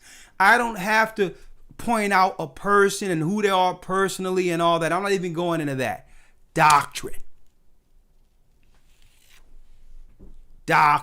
Because a lot of our people are caught up under that witchcraft and believe that that's synonymous with what God and Christ meant for their people. King Manasseh prayed to the four winds of heaven. So they have the smoke going up with the incense and they're praying like that to the four winds of heaven. King Manasseh, do your research, do your history. Guess what? With this lesson, we're breaking a lot of you free too. Because I know that a lot of you in these that's out there, y'all have been a part of that and wanted to ask, well, what was this about? I couldn't find this anywhere in the Bible. Look up King Manasseh praying to the four winds of heaven. That's what you're doing. Let's go. Verse number 15.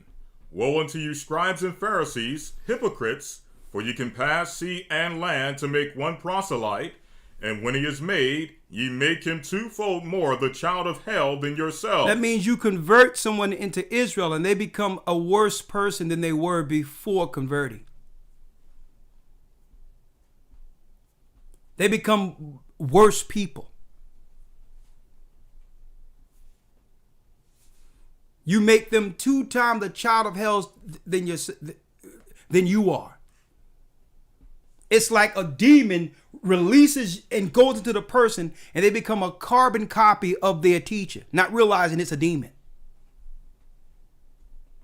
Become rogue, disrespectful. Once was a nice person, cursing everyone out. Don't respect anything.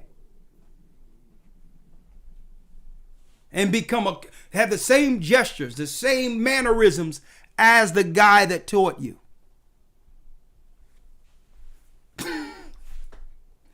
Demon possession is what that is. Read on. Verse 16. Woe unto you, ye blind guides, which say, whosoever shall swear by the temple, it is nothing, but whosoever shall swear by the gold of the temple, he is a debtor. Ye fools and blind, for whether is greater, the gold or the temple that sanctifieth the gold? And whosoever shall swear by the altar, it is nothing, but whosoever sweareth by the gold that is upon it, he is guilty. Ye fools and blind, for whether is greater, the gift or the altar that sanctifieth the gift? Come on. Whoso therefore shall swear by the altar sweareth by it, and by all things thereon. And whosoever shall swear by the temple sweareth by it, and by him that dwelleth therein. Come on. And he that shall swear by heaven sweareth by the throne of God, and by him that sitteth thereon. Woe unto you, scribes and Pharisees, hypocrites, for ye pay tithe of mint and anise and cumin, and have omitted the weightier matters of the law. That means you'll follow the law of tithing and all that, which is part of the law. But you omitted the weightier matters. What are they? Judgment. Mercy. Mercy for people. And faith. If you don't have these 3, the others are void.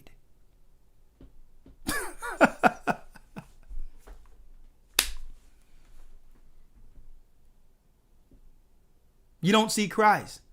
Christ is merciful. Christ is faithful. See? But ye are carnal. Let's go. One that's an Israelite. Let's go. Romans 9. And I need you to go to the book of Jubilees because I need to show something at the very end on this Corona thing. I mean, this Colt 45 thing, I have to say it. Or Corona with a Lyme virus. Let's read it. Romans 9. Romans 9. Let's start at 1. Romans 9 and 1. I say the truth in Christ, I lie not.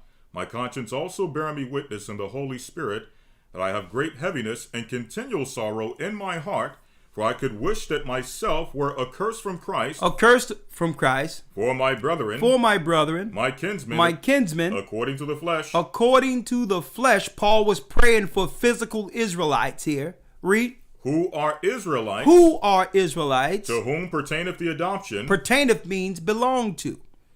Adoption means the people that broke the old covenant through Christ's blood now is adopted back into the original covenant. Okay? Through Christ, there's a what? New agreement. Come on. And the glory. And the glory. And the covenants. And the covenant. And the giving of the law. And the giving of the law. And the service of God. The service of God, priests. And the promises. And the promises given to our father Abraham, which will be covered tomorrow. Read. Whose are the fathers, and of whom as concerning the flesh Christ came. Hold up. As who concerning the what? Whom as concerning the flesh Christ came. Christians say, I'm a spiritual Israelite, brother. I'm a spiritual Israelite. And of whom as concerning the flesh Christ came. There is no such thing as a spiritual Israelite. The same way there's no such thing as a spiritual Edomite or a spiritual Ishmaelite or spiritual Hamite. You can only be an Israelite according to the flesh. So that's one Israelite. But then Christ does what? He severs and sifts amongst that for a remnant out of the whole. And this is what the New Testament is about. It ain't about all Israelites. Mm-hmm. That's right. The New Testament is about that remnant who would follow Christ. Anyone else are outside with the Gentiles, where or how many laws they claim they're following. Read. Verse number 5. Whose are the fathers, and of whom as concerning the flesh Christ came, who is over all, God be blessed forever. Amen. Not as though the word of God have taken none effect. For they are not all Israel, which are of Israel. Read that again. Not as though the word of God have taken none effect. For they are not all Israel, which are of Israel. They are not all Israel that are of Israel, brothers and sisters. So be careful out there. Just because someone know a few scriptures and can break down Deuteronomy and can use the Hebrew blue letter online doesn't mean they're Israelites according to Christ. Understand that. Above all, you shall know them by their fruit. Okay? You should know them by their fruit and their works. And their works is what? It's planted, and what comes, and when it's planted, what comes out later from what's planted? The fruits of the Spirit. If you sow corruption and evil, that's what grows. But if you convert someone who was humble, loving, had what you would call an eager spirit to learn of the Almighty and was humble at first, and then once he transforms and converted, becomes radical, brutish, destructive. At that point, you must realize by the end product what was planted. It wasn't Christ. It wasn't Christ. All Israel is not of Israel. Okay? All Israel is, and when you come from those schools of thought, the only way to make it, if you come from any of those old Pharisee schools of thought, is to do what? You must learn from the beginning. If you try to bring any of that tainted doctrine amongst the fold, you'll spoil everyone. I know. I'm from the stock of Pharisee, one of the most recognized groups before all these splinters and all this crap when it was just a school. And if you come from it, understand the only thing that really that I learned was correct growing up in that. I learned I was an Israelite. I learned the history concerning the Israelites and the history of the Middle Ages. I learned to follow the law, and I appreciate all of that as learning the schoolmaster. Okay? That's what you learn. But when it comes to Christ, his doctrine, and the kingdom of heaven, and the judgments, and why things is, and the future concerning judgment of the fallen ones, and the realms and of angels and all that, no, you don't learn any of that there. It's limiting. It's the first step. It's the schoolmaster that brings us to Christ. That's why I say I wouldn't change a thing. It's limiting. It's limited doctrine. And it's not the truth. Being an Israelite isn't the truth. Christ is the truth. Christ, let me repeat that. Christ is the truth. He sent forth that light that guides us out of darkness. It's through that Spirit that the Holy Spirit will continue to abide amongst us to guide us into the wilderness. It's him. Let's read it, Elder Lawyer. Yes, sir. Hebrews 5:12. Read. For when the time you ought to be teachers, ye have need that one teach you again. And it says, and this is the book of Hebrews. This is the book of Hebrews. Now, if you an Israelite with other doctrines and all that, who better to sit down with you and go through with you in it than someone who understands what you're teaching and have gone through it? See? Read it again. Because why? When someone comes from those particular groups, you're automatically taught that you must be acknowledged as some level of authority after learning under that. That's part of the programming. But no. Nicodemus was high priest. And what did he do? He snuck out at night to learn the true doctrine of Christ. He snuck out in the darkness of night to learn the truth. And he was high priest. No one knew the law. There's not an Israelite in this earth who knows the law better than Nicodemus. Okay? Let's make that clear. You must learn again because it was wrong. It was the wrong doctrine.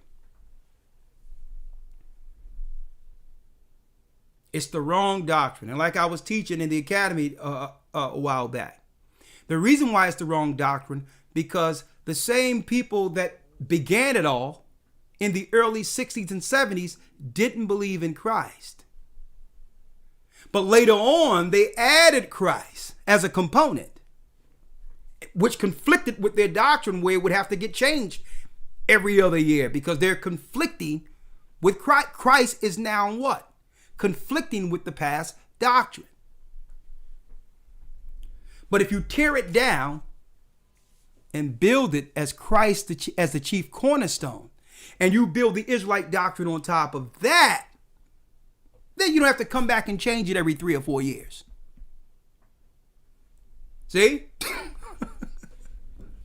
These same teachers, and we respect the fact that the Most High used teachers in the 60s, 70s, and 80s that would begin to sound the trumpet that the blacks in America and in other places are in fact the true children of Israel.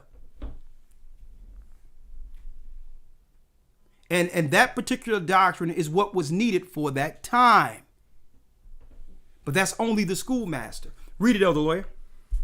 For when the time ye ought to be teachers, ye have need that one teach you again, which be the first principles of the oracles of God, and are become such as have need of milk, and not of strong meat. If you come from one of these other groups, you have to understand you are in need of milk. There's a higher level, there's a higher teaching than just knowing you're Israel. What that milk is. We're going to drop it for you real quick. It was given to the disciples. Your beginning stages in believing or coming to the truth. You knowing you're an Israelite, it's the schoolmaster. But now we're talking about the higher knowledge now. What happened before the flood? Who's really controlling the politicians of this world? Spiritual warfare, demonology. Who are the demons? Where did they come from? How do we battle against these spirits?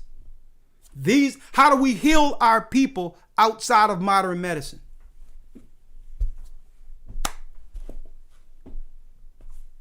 See?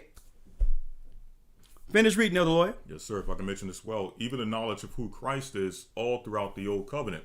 That's what the book of Hebrews was about. Because Israelites were questioning, how can he be he's the high priest, but he's from Judah. He's the king.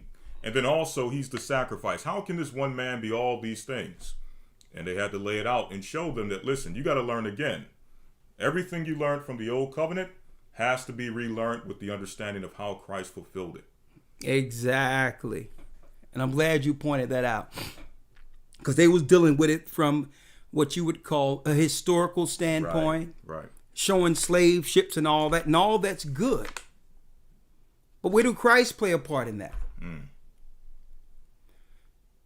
See, Christ began to teach of him in the Old Testament. And showing himself in the Old Testament. We're going in it just to find us. Right. And are limited to that level. Right. Right? Mm-hmm. Right. If I can mention real quick. When he did that in the book of Luke, where he showed himself out of the Old Testament, it says, then he opened their understanding of the scriptures. Meaning they didn't fully have the understanding of scripture until he showed himself out of the scriptures. Exactly. So as you mentioned earlier, if you can't teach Christ out the Old Testament, you don't know the Old Testament. Exactly.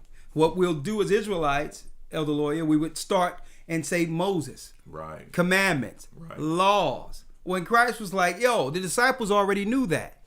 Let me show you me. It's a whole nother understanding beyond your realm. Right. Okay? Now that you have that schoolmaster, that was all good. But Moses prophesied me. I'm going to open your understanding to why you went into why your people have to go into captivity. Why we gave you the law. Because this thing is way deeper than what's here on earth. Right. I gave you the law to judge what came to earth before man. Whole nother level. Right? I gave you the law because you're going to stand with me in judgment. See? Hey, but don't worry about it. The judgment of the gods, week 12. But go ahead. You wanted something out of Jubilees? Yeah, I need you to get... Now, before we break down, the kingdom is within us. I wanted to go into when Christ says, as the days of Noah, then shall the coming of the Son of Man be. to show you what was going on right after the flood. I read this before, but I wanted to now deal with it from a different angle. Okay? That right after the ship subsided, the spirits that came from the children of Nephilim began to attack the children of Noah. And what was their key weapon? Their key weapon were what? Was to make the people sick. Folks, all sicknesses are demons. Listen to me again. All sicknesses are demons. So when someone come to you with the science to say, I'm going to shoot something in you so that you will build immunity against it, understand, they're shooting a demon in you. They're shooting a demon in you. They're giving you a trace of the sicknesses. Sicknesses comes from who? Demons. Mucus is a demon. So now let's go into the sicknesses according to the Old Testament of what we're suffering today, so that we can highlight how we as spiritual people, children of the kingdom, should battle against this weapon. What weapon? The weapon that they are rolling out. It's a weapon. When you have some guy reading from a cue card saying, I'm going to have 100 million of these rolled out for the people, as if this is something we should welcome. Folks, it's a weapon. It happened before. They're demons. Sicknesses are demons. Let's read it. The book of Jubilee. Jubilee chapter 10 verse 1. And in the 3rd week of this Jubilee, the unclean demons began to lead astray the children of the sons of Noah, and to make them err and destroy them. And the sons of Noah came to Noah their father, and they told him concerning the demons which were leading astray and blinding and slaying his sons' sons.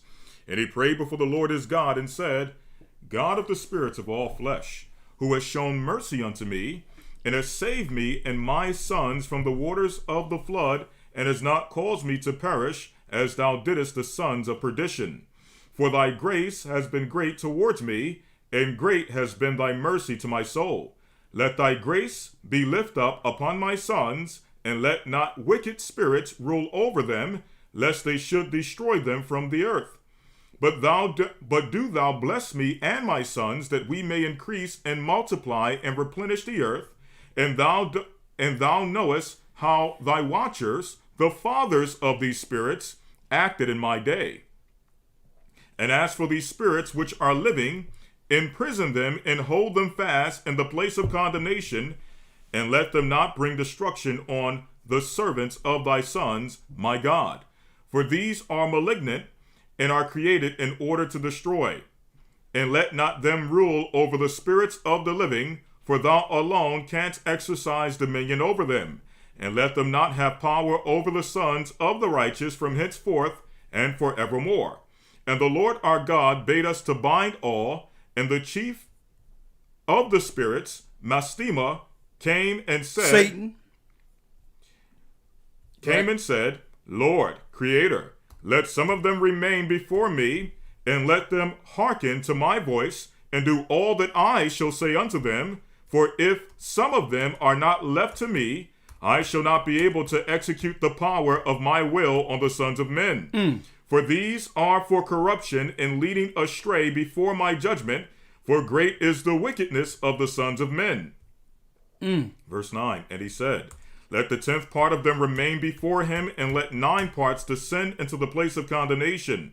And one of us he commanded that we should teach Noah all their medicines, for he knew that they would not walk in uprightness nor strive in righteousness. So the angels begin to teach Noah all of the medicines, the herbs that were shown to Adam for healing.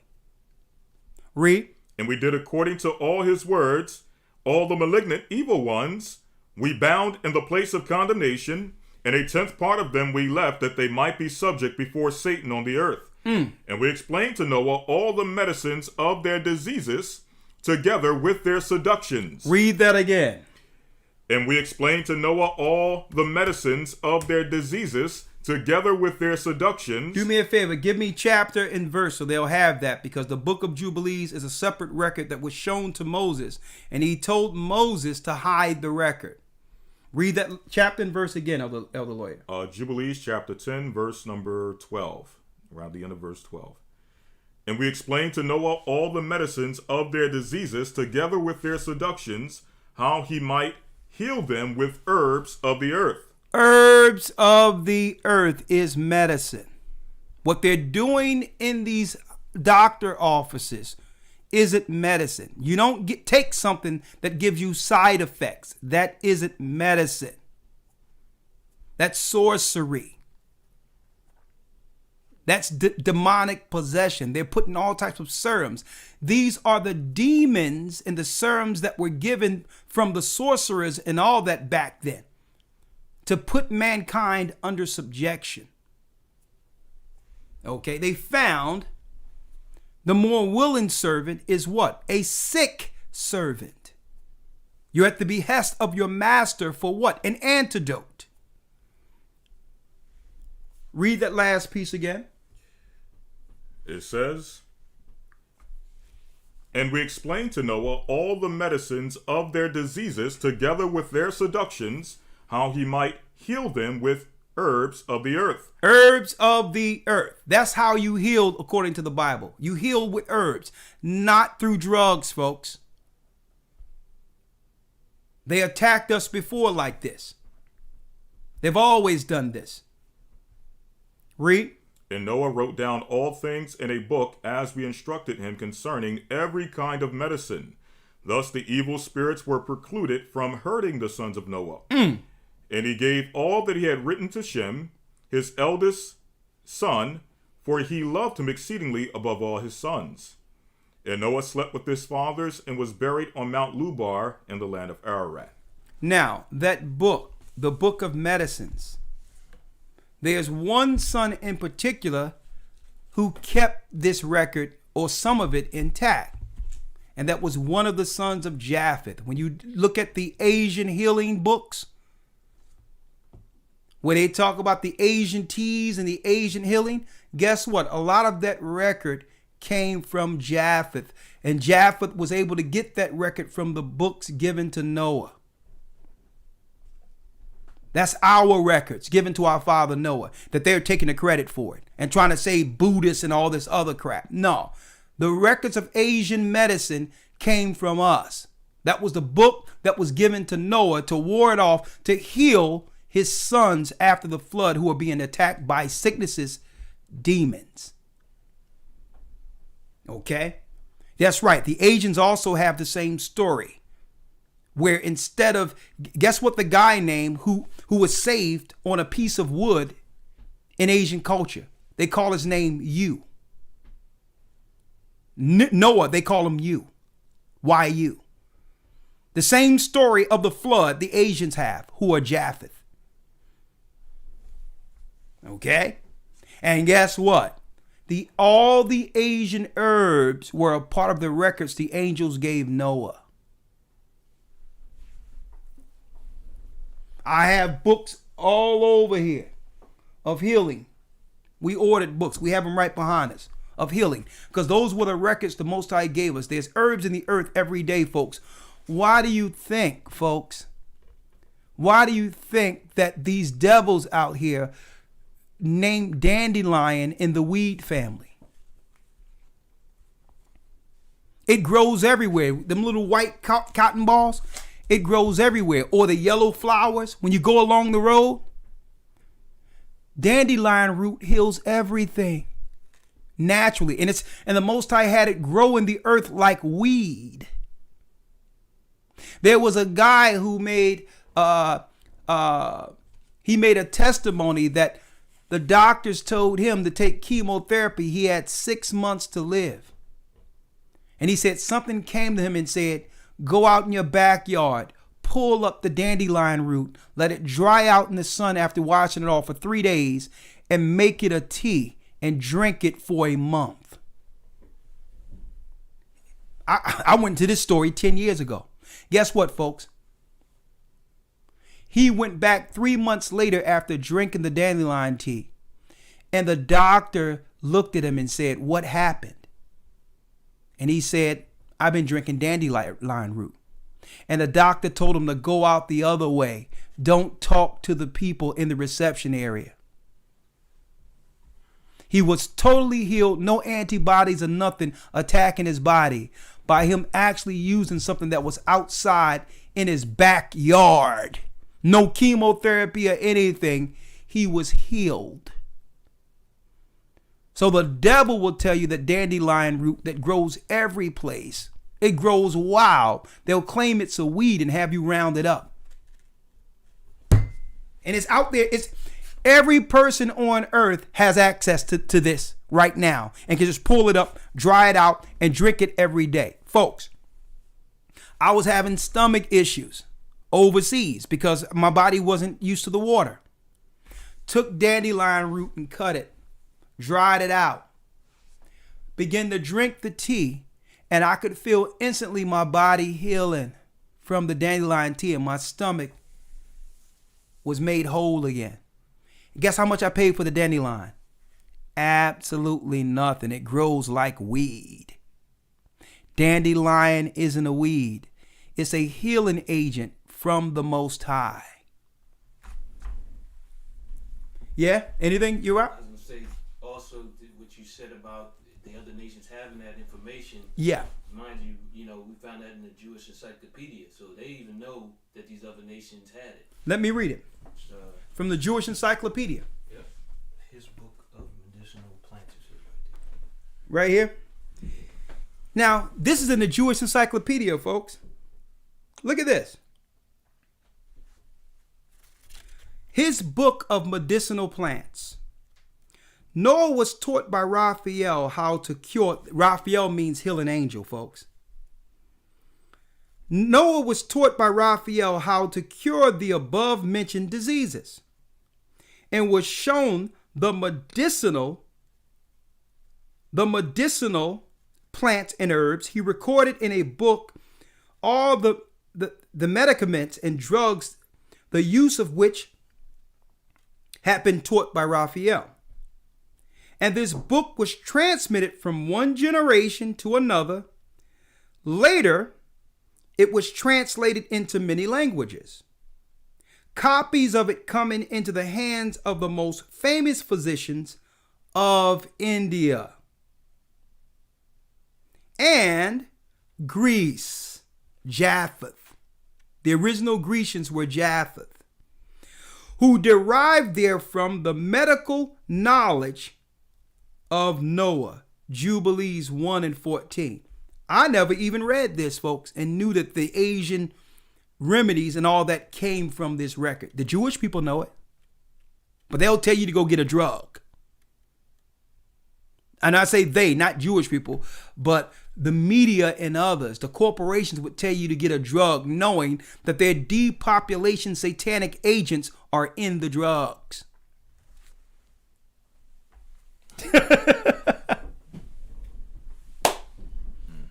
We have the records.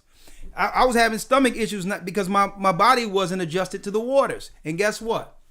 Went and cut that dandelion root, had it dry out for 3 days, and I would just make myself some tea with honey, and you can feel it immediately healing my organs. It was healing my organs. I could feel my organs healing.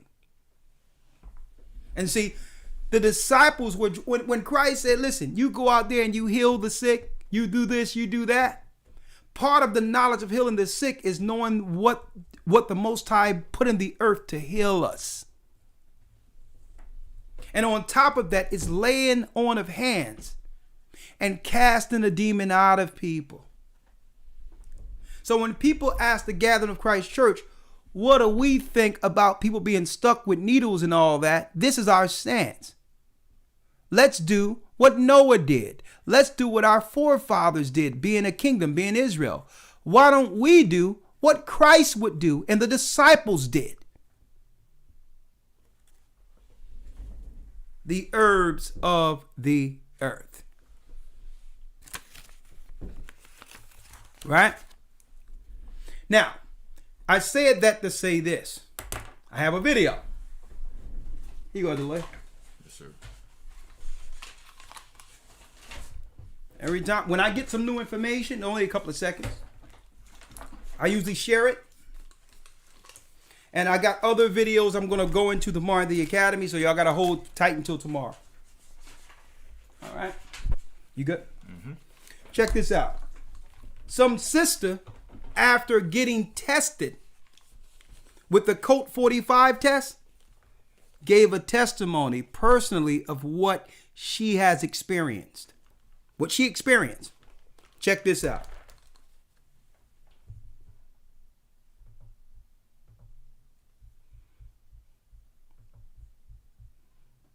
You guys better leave them damn tests alone. That's what you... Hold on. You hear it, right? Mm-hmm. All right. The water. Yes, sir. You guys better leave them damn tests alone. That's what you better do. Because they're not doing chipping. Absolutely not. They're putting nanoparticles right into your head. I know this for a fact because this material, these fibers, these silver fibers right here, these come out of my body. They're called Morgellons. If you don't know what Morgellons are, go look at what Morgellons are. Morgellons, go and check them out. These are silver fibers. It's not cotton. This is what the COVID Q-tip They're test live. is. You see that one down there? Look at Alive? it. Get it shared, guys. They do their own thing. Look, he's trying to grab it. He's mad. Look See at him? This is what they put in the They're head. attacking each other. This is their COVID test. They're putting this shit right in the brain. Get this out, guys. Close to the brain. He's mad. Look, see him? He's getting mad. See, Get it you out guys before it think gets I'm removed, lying? guys. Showing you Look at it live. moving Look by at the state of itself. that. Getting mad. Moving about, look. Look. Look at Watch this. this now. Watch this. Get it. It's moving by itself. Your rock is moving by itself. When they stick that stuff up in your head, they're actually putting particles, Magellan particles, that's causing a level of transhumanism. Threads are being developed. She said she pulled this out of herself after the test. You guys better leave them damn tests alone. That's Look. what you better do. Because they're not doing chipping. Absolutely not. They're putting nanoparticles right into your head. I know this for a fact because this material, these fibers, these silver fibers right here, these come out of my body. That They're came out called of her. Morgellons. If you don't know what Morgellons are, Morgellons. go look at what Morgellons are. Morgellons, go and check them These out. are silver fibers. It's not cotton. This is what the COVID Q-tip They're test live. is. You see that one down there? It's moving by itself. Get it shared, guys. They do their own thing. Look, he's trying to grab it. He's It's mad. moving by itself. Right. Look. This is what they put in the head. They're attacking each other. This is their COVID This is what they test. want everybody to take this test They're for. They're putting putting this this shit right stuff in the in their brain. Get heads, this out, put it in guys. their Close brains. to the brain. He's mad. It's attaching to their neural senses. Get it out before it gets removed, guys. Look at that. Showing you live. Look at the state of that. Getting mad. Moving about, look. Putting nanotechnology in Watch the this now. test. Watch this. Get it. Look at that. I'm going to leave it there. We're going to pick it up, tracing the serpent, not tracing the serpent seed, but the promises of Abraham to prove to you we've been under attack, folks. Ever since Noah's Ark rested on Mount Ararat, our forefathers and have been under attack. And they would use medicines, or what they would claim medicines, but it was pharmakeia sorcery. They needed to get into our bloodstream. They needed to get into our person to affect us. The answer to all of that is no. I will not defile my temple, and we cannot trust the devil and his ministers. So I have more to show tomorrow. Be there, 9 a.m. What are you going on in Hebrew, Elder Lawyer? The books of the Bible in Hebrew. So what does that entail when you say the books of the Bible in Hebrew? Basically going over the different list of chapters you'll find in the Hebrew Bible and giving you the Hebrew titles for those particular chapters. So, for example, the Hebrew title for Genesis, Exodus, all the way up to Malachi. Okay. Whoa. Shapad is getting ready. He's getting the news as we speak. I got some of these other videos. I even got a video on trans racialism. This stuff is getting wild, folks, as in the days of Noah. So I'm going to have that prep ready tomorrow, and I can't wait. See you in the morning. Right? Remember, folks, we are the kingdom people. Our temples belong to the Most High. Protect your children from the impositions of the devil. They're after our children, and they're trying to intrude our temples with Satan's seed. Fight it at all costs and stay prayed up. Sin not. We're the children of Israel, the kingdom people. And that ends, the kingdom is within you, part 2. And we're back. Next week, lesson is going to be titled, The Works of Your Hands. The power, how can I title this? The power that comes from the works of your hands.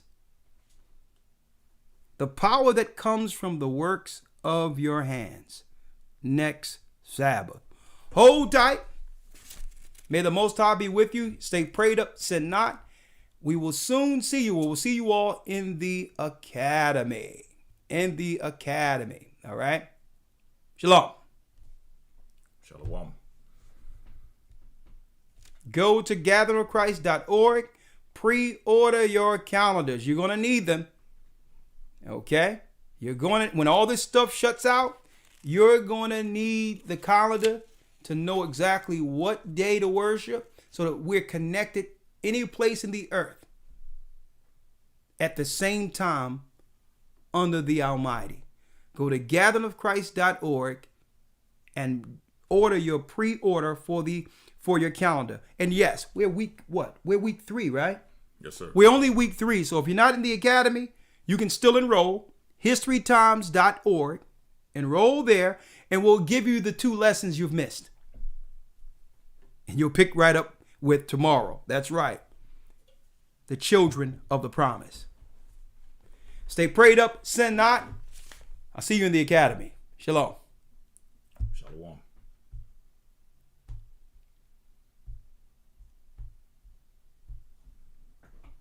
Tell a friend.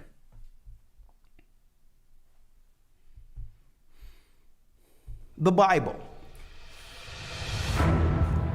Is it hard to understand?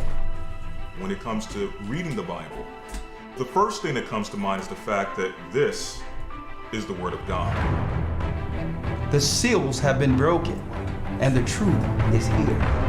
And when we go throughout the scriptures, when we go throughout extra biblical records, we find that the language that God employed, that He used to create the heavens and the earth, was the Hebrew language. Christ said, I came for the lost sheep of the house of Israel. But yet no one, no religious leader, no religious church out there anywhere can now identify the 12 tribes of Israel. Can we? God is quite simple, but it seems as if man makes understanding Him hard. What are those mysteries? The truth of your book and the truth will make you free. The Hebrew and Bible Academy. You're invited.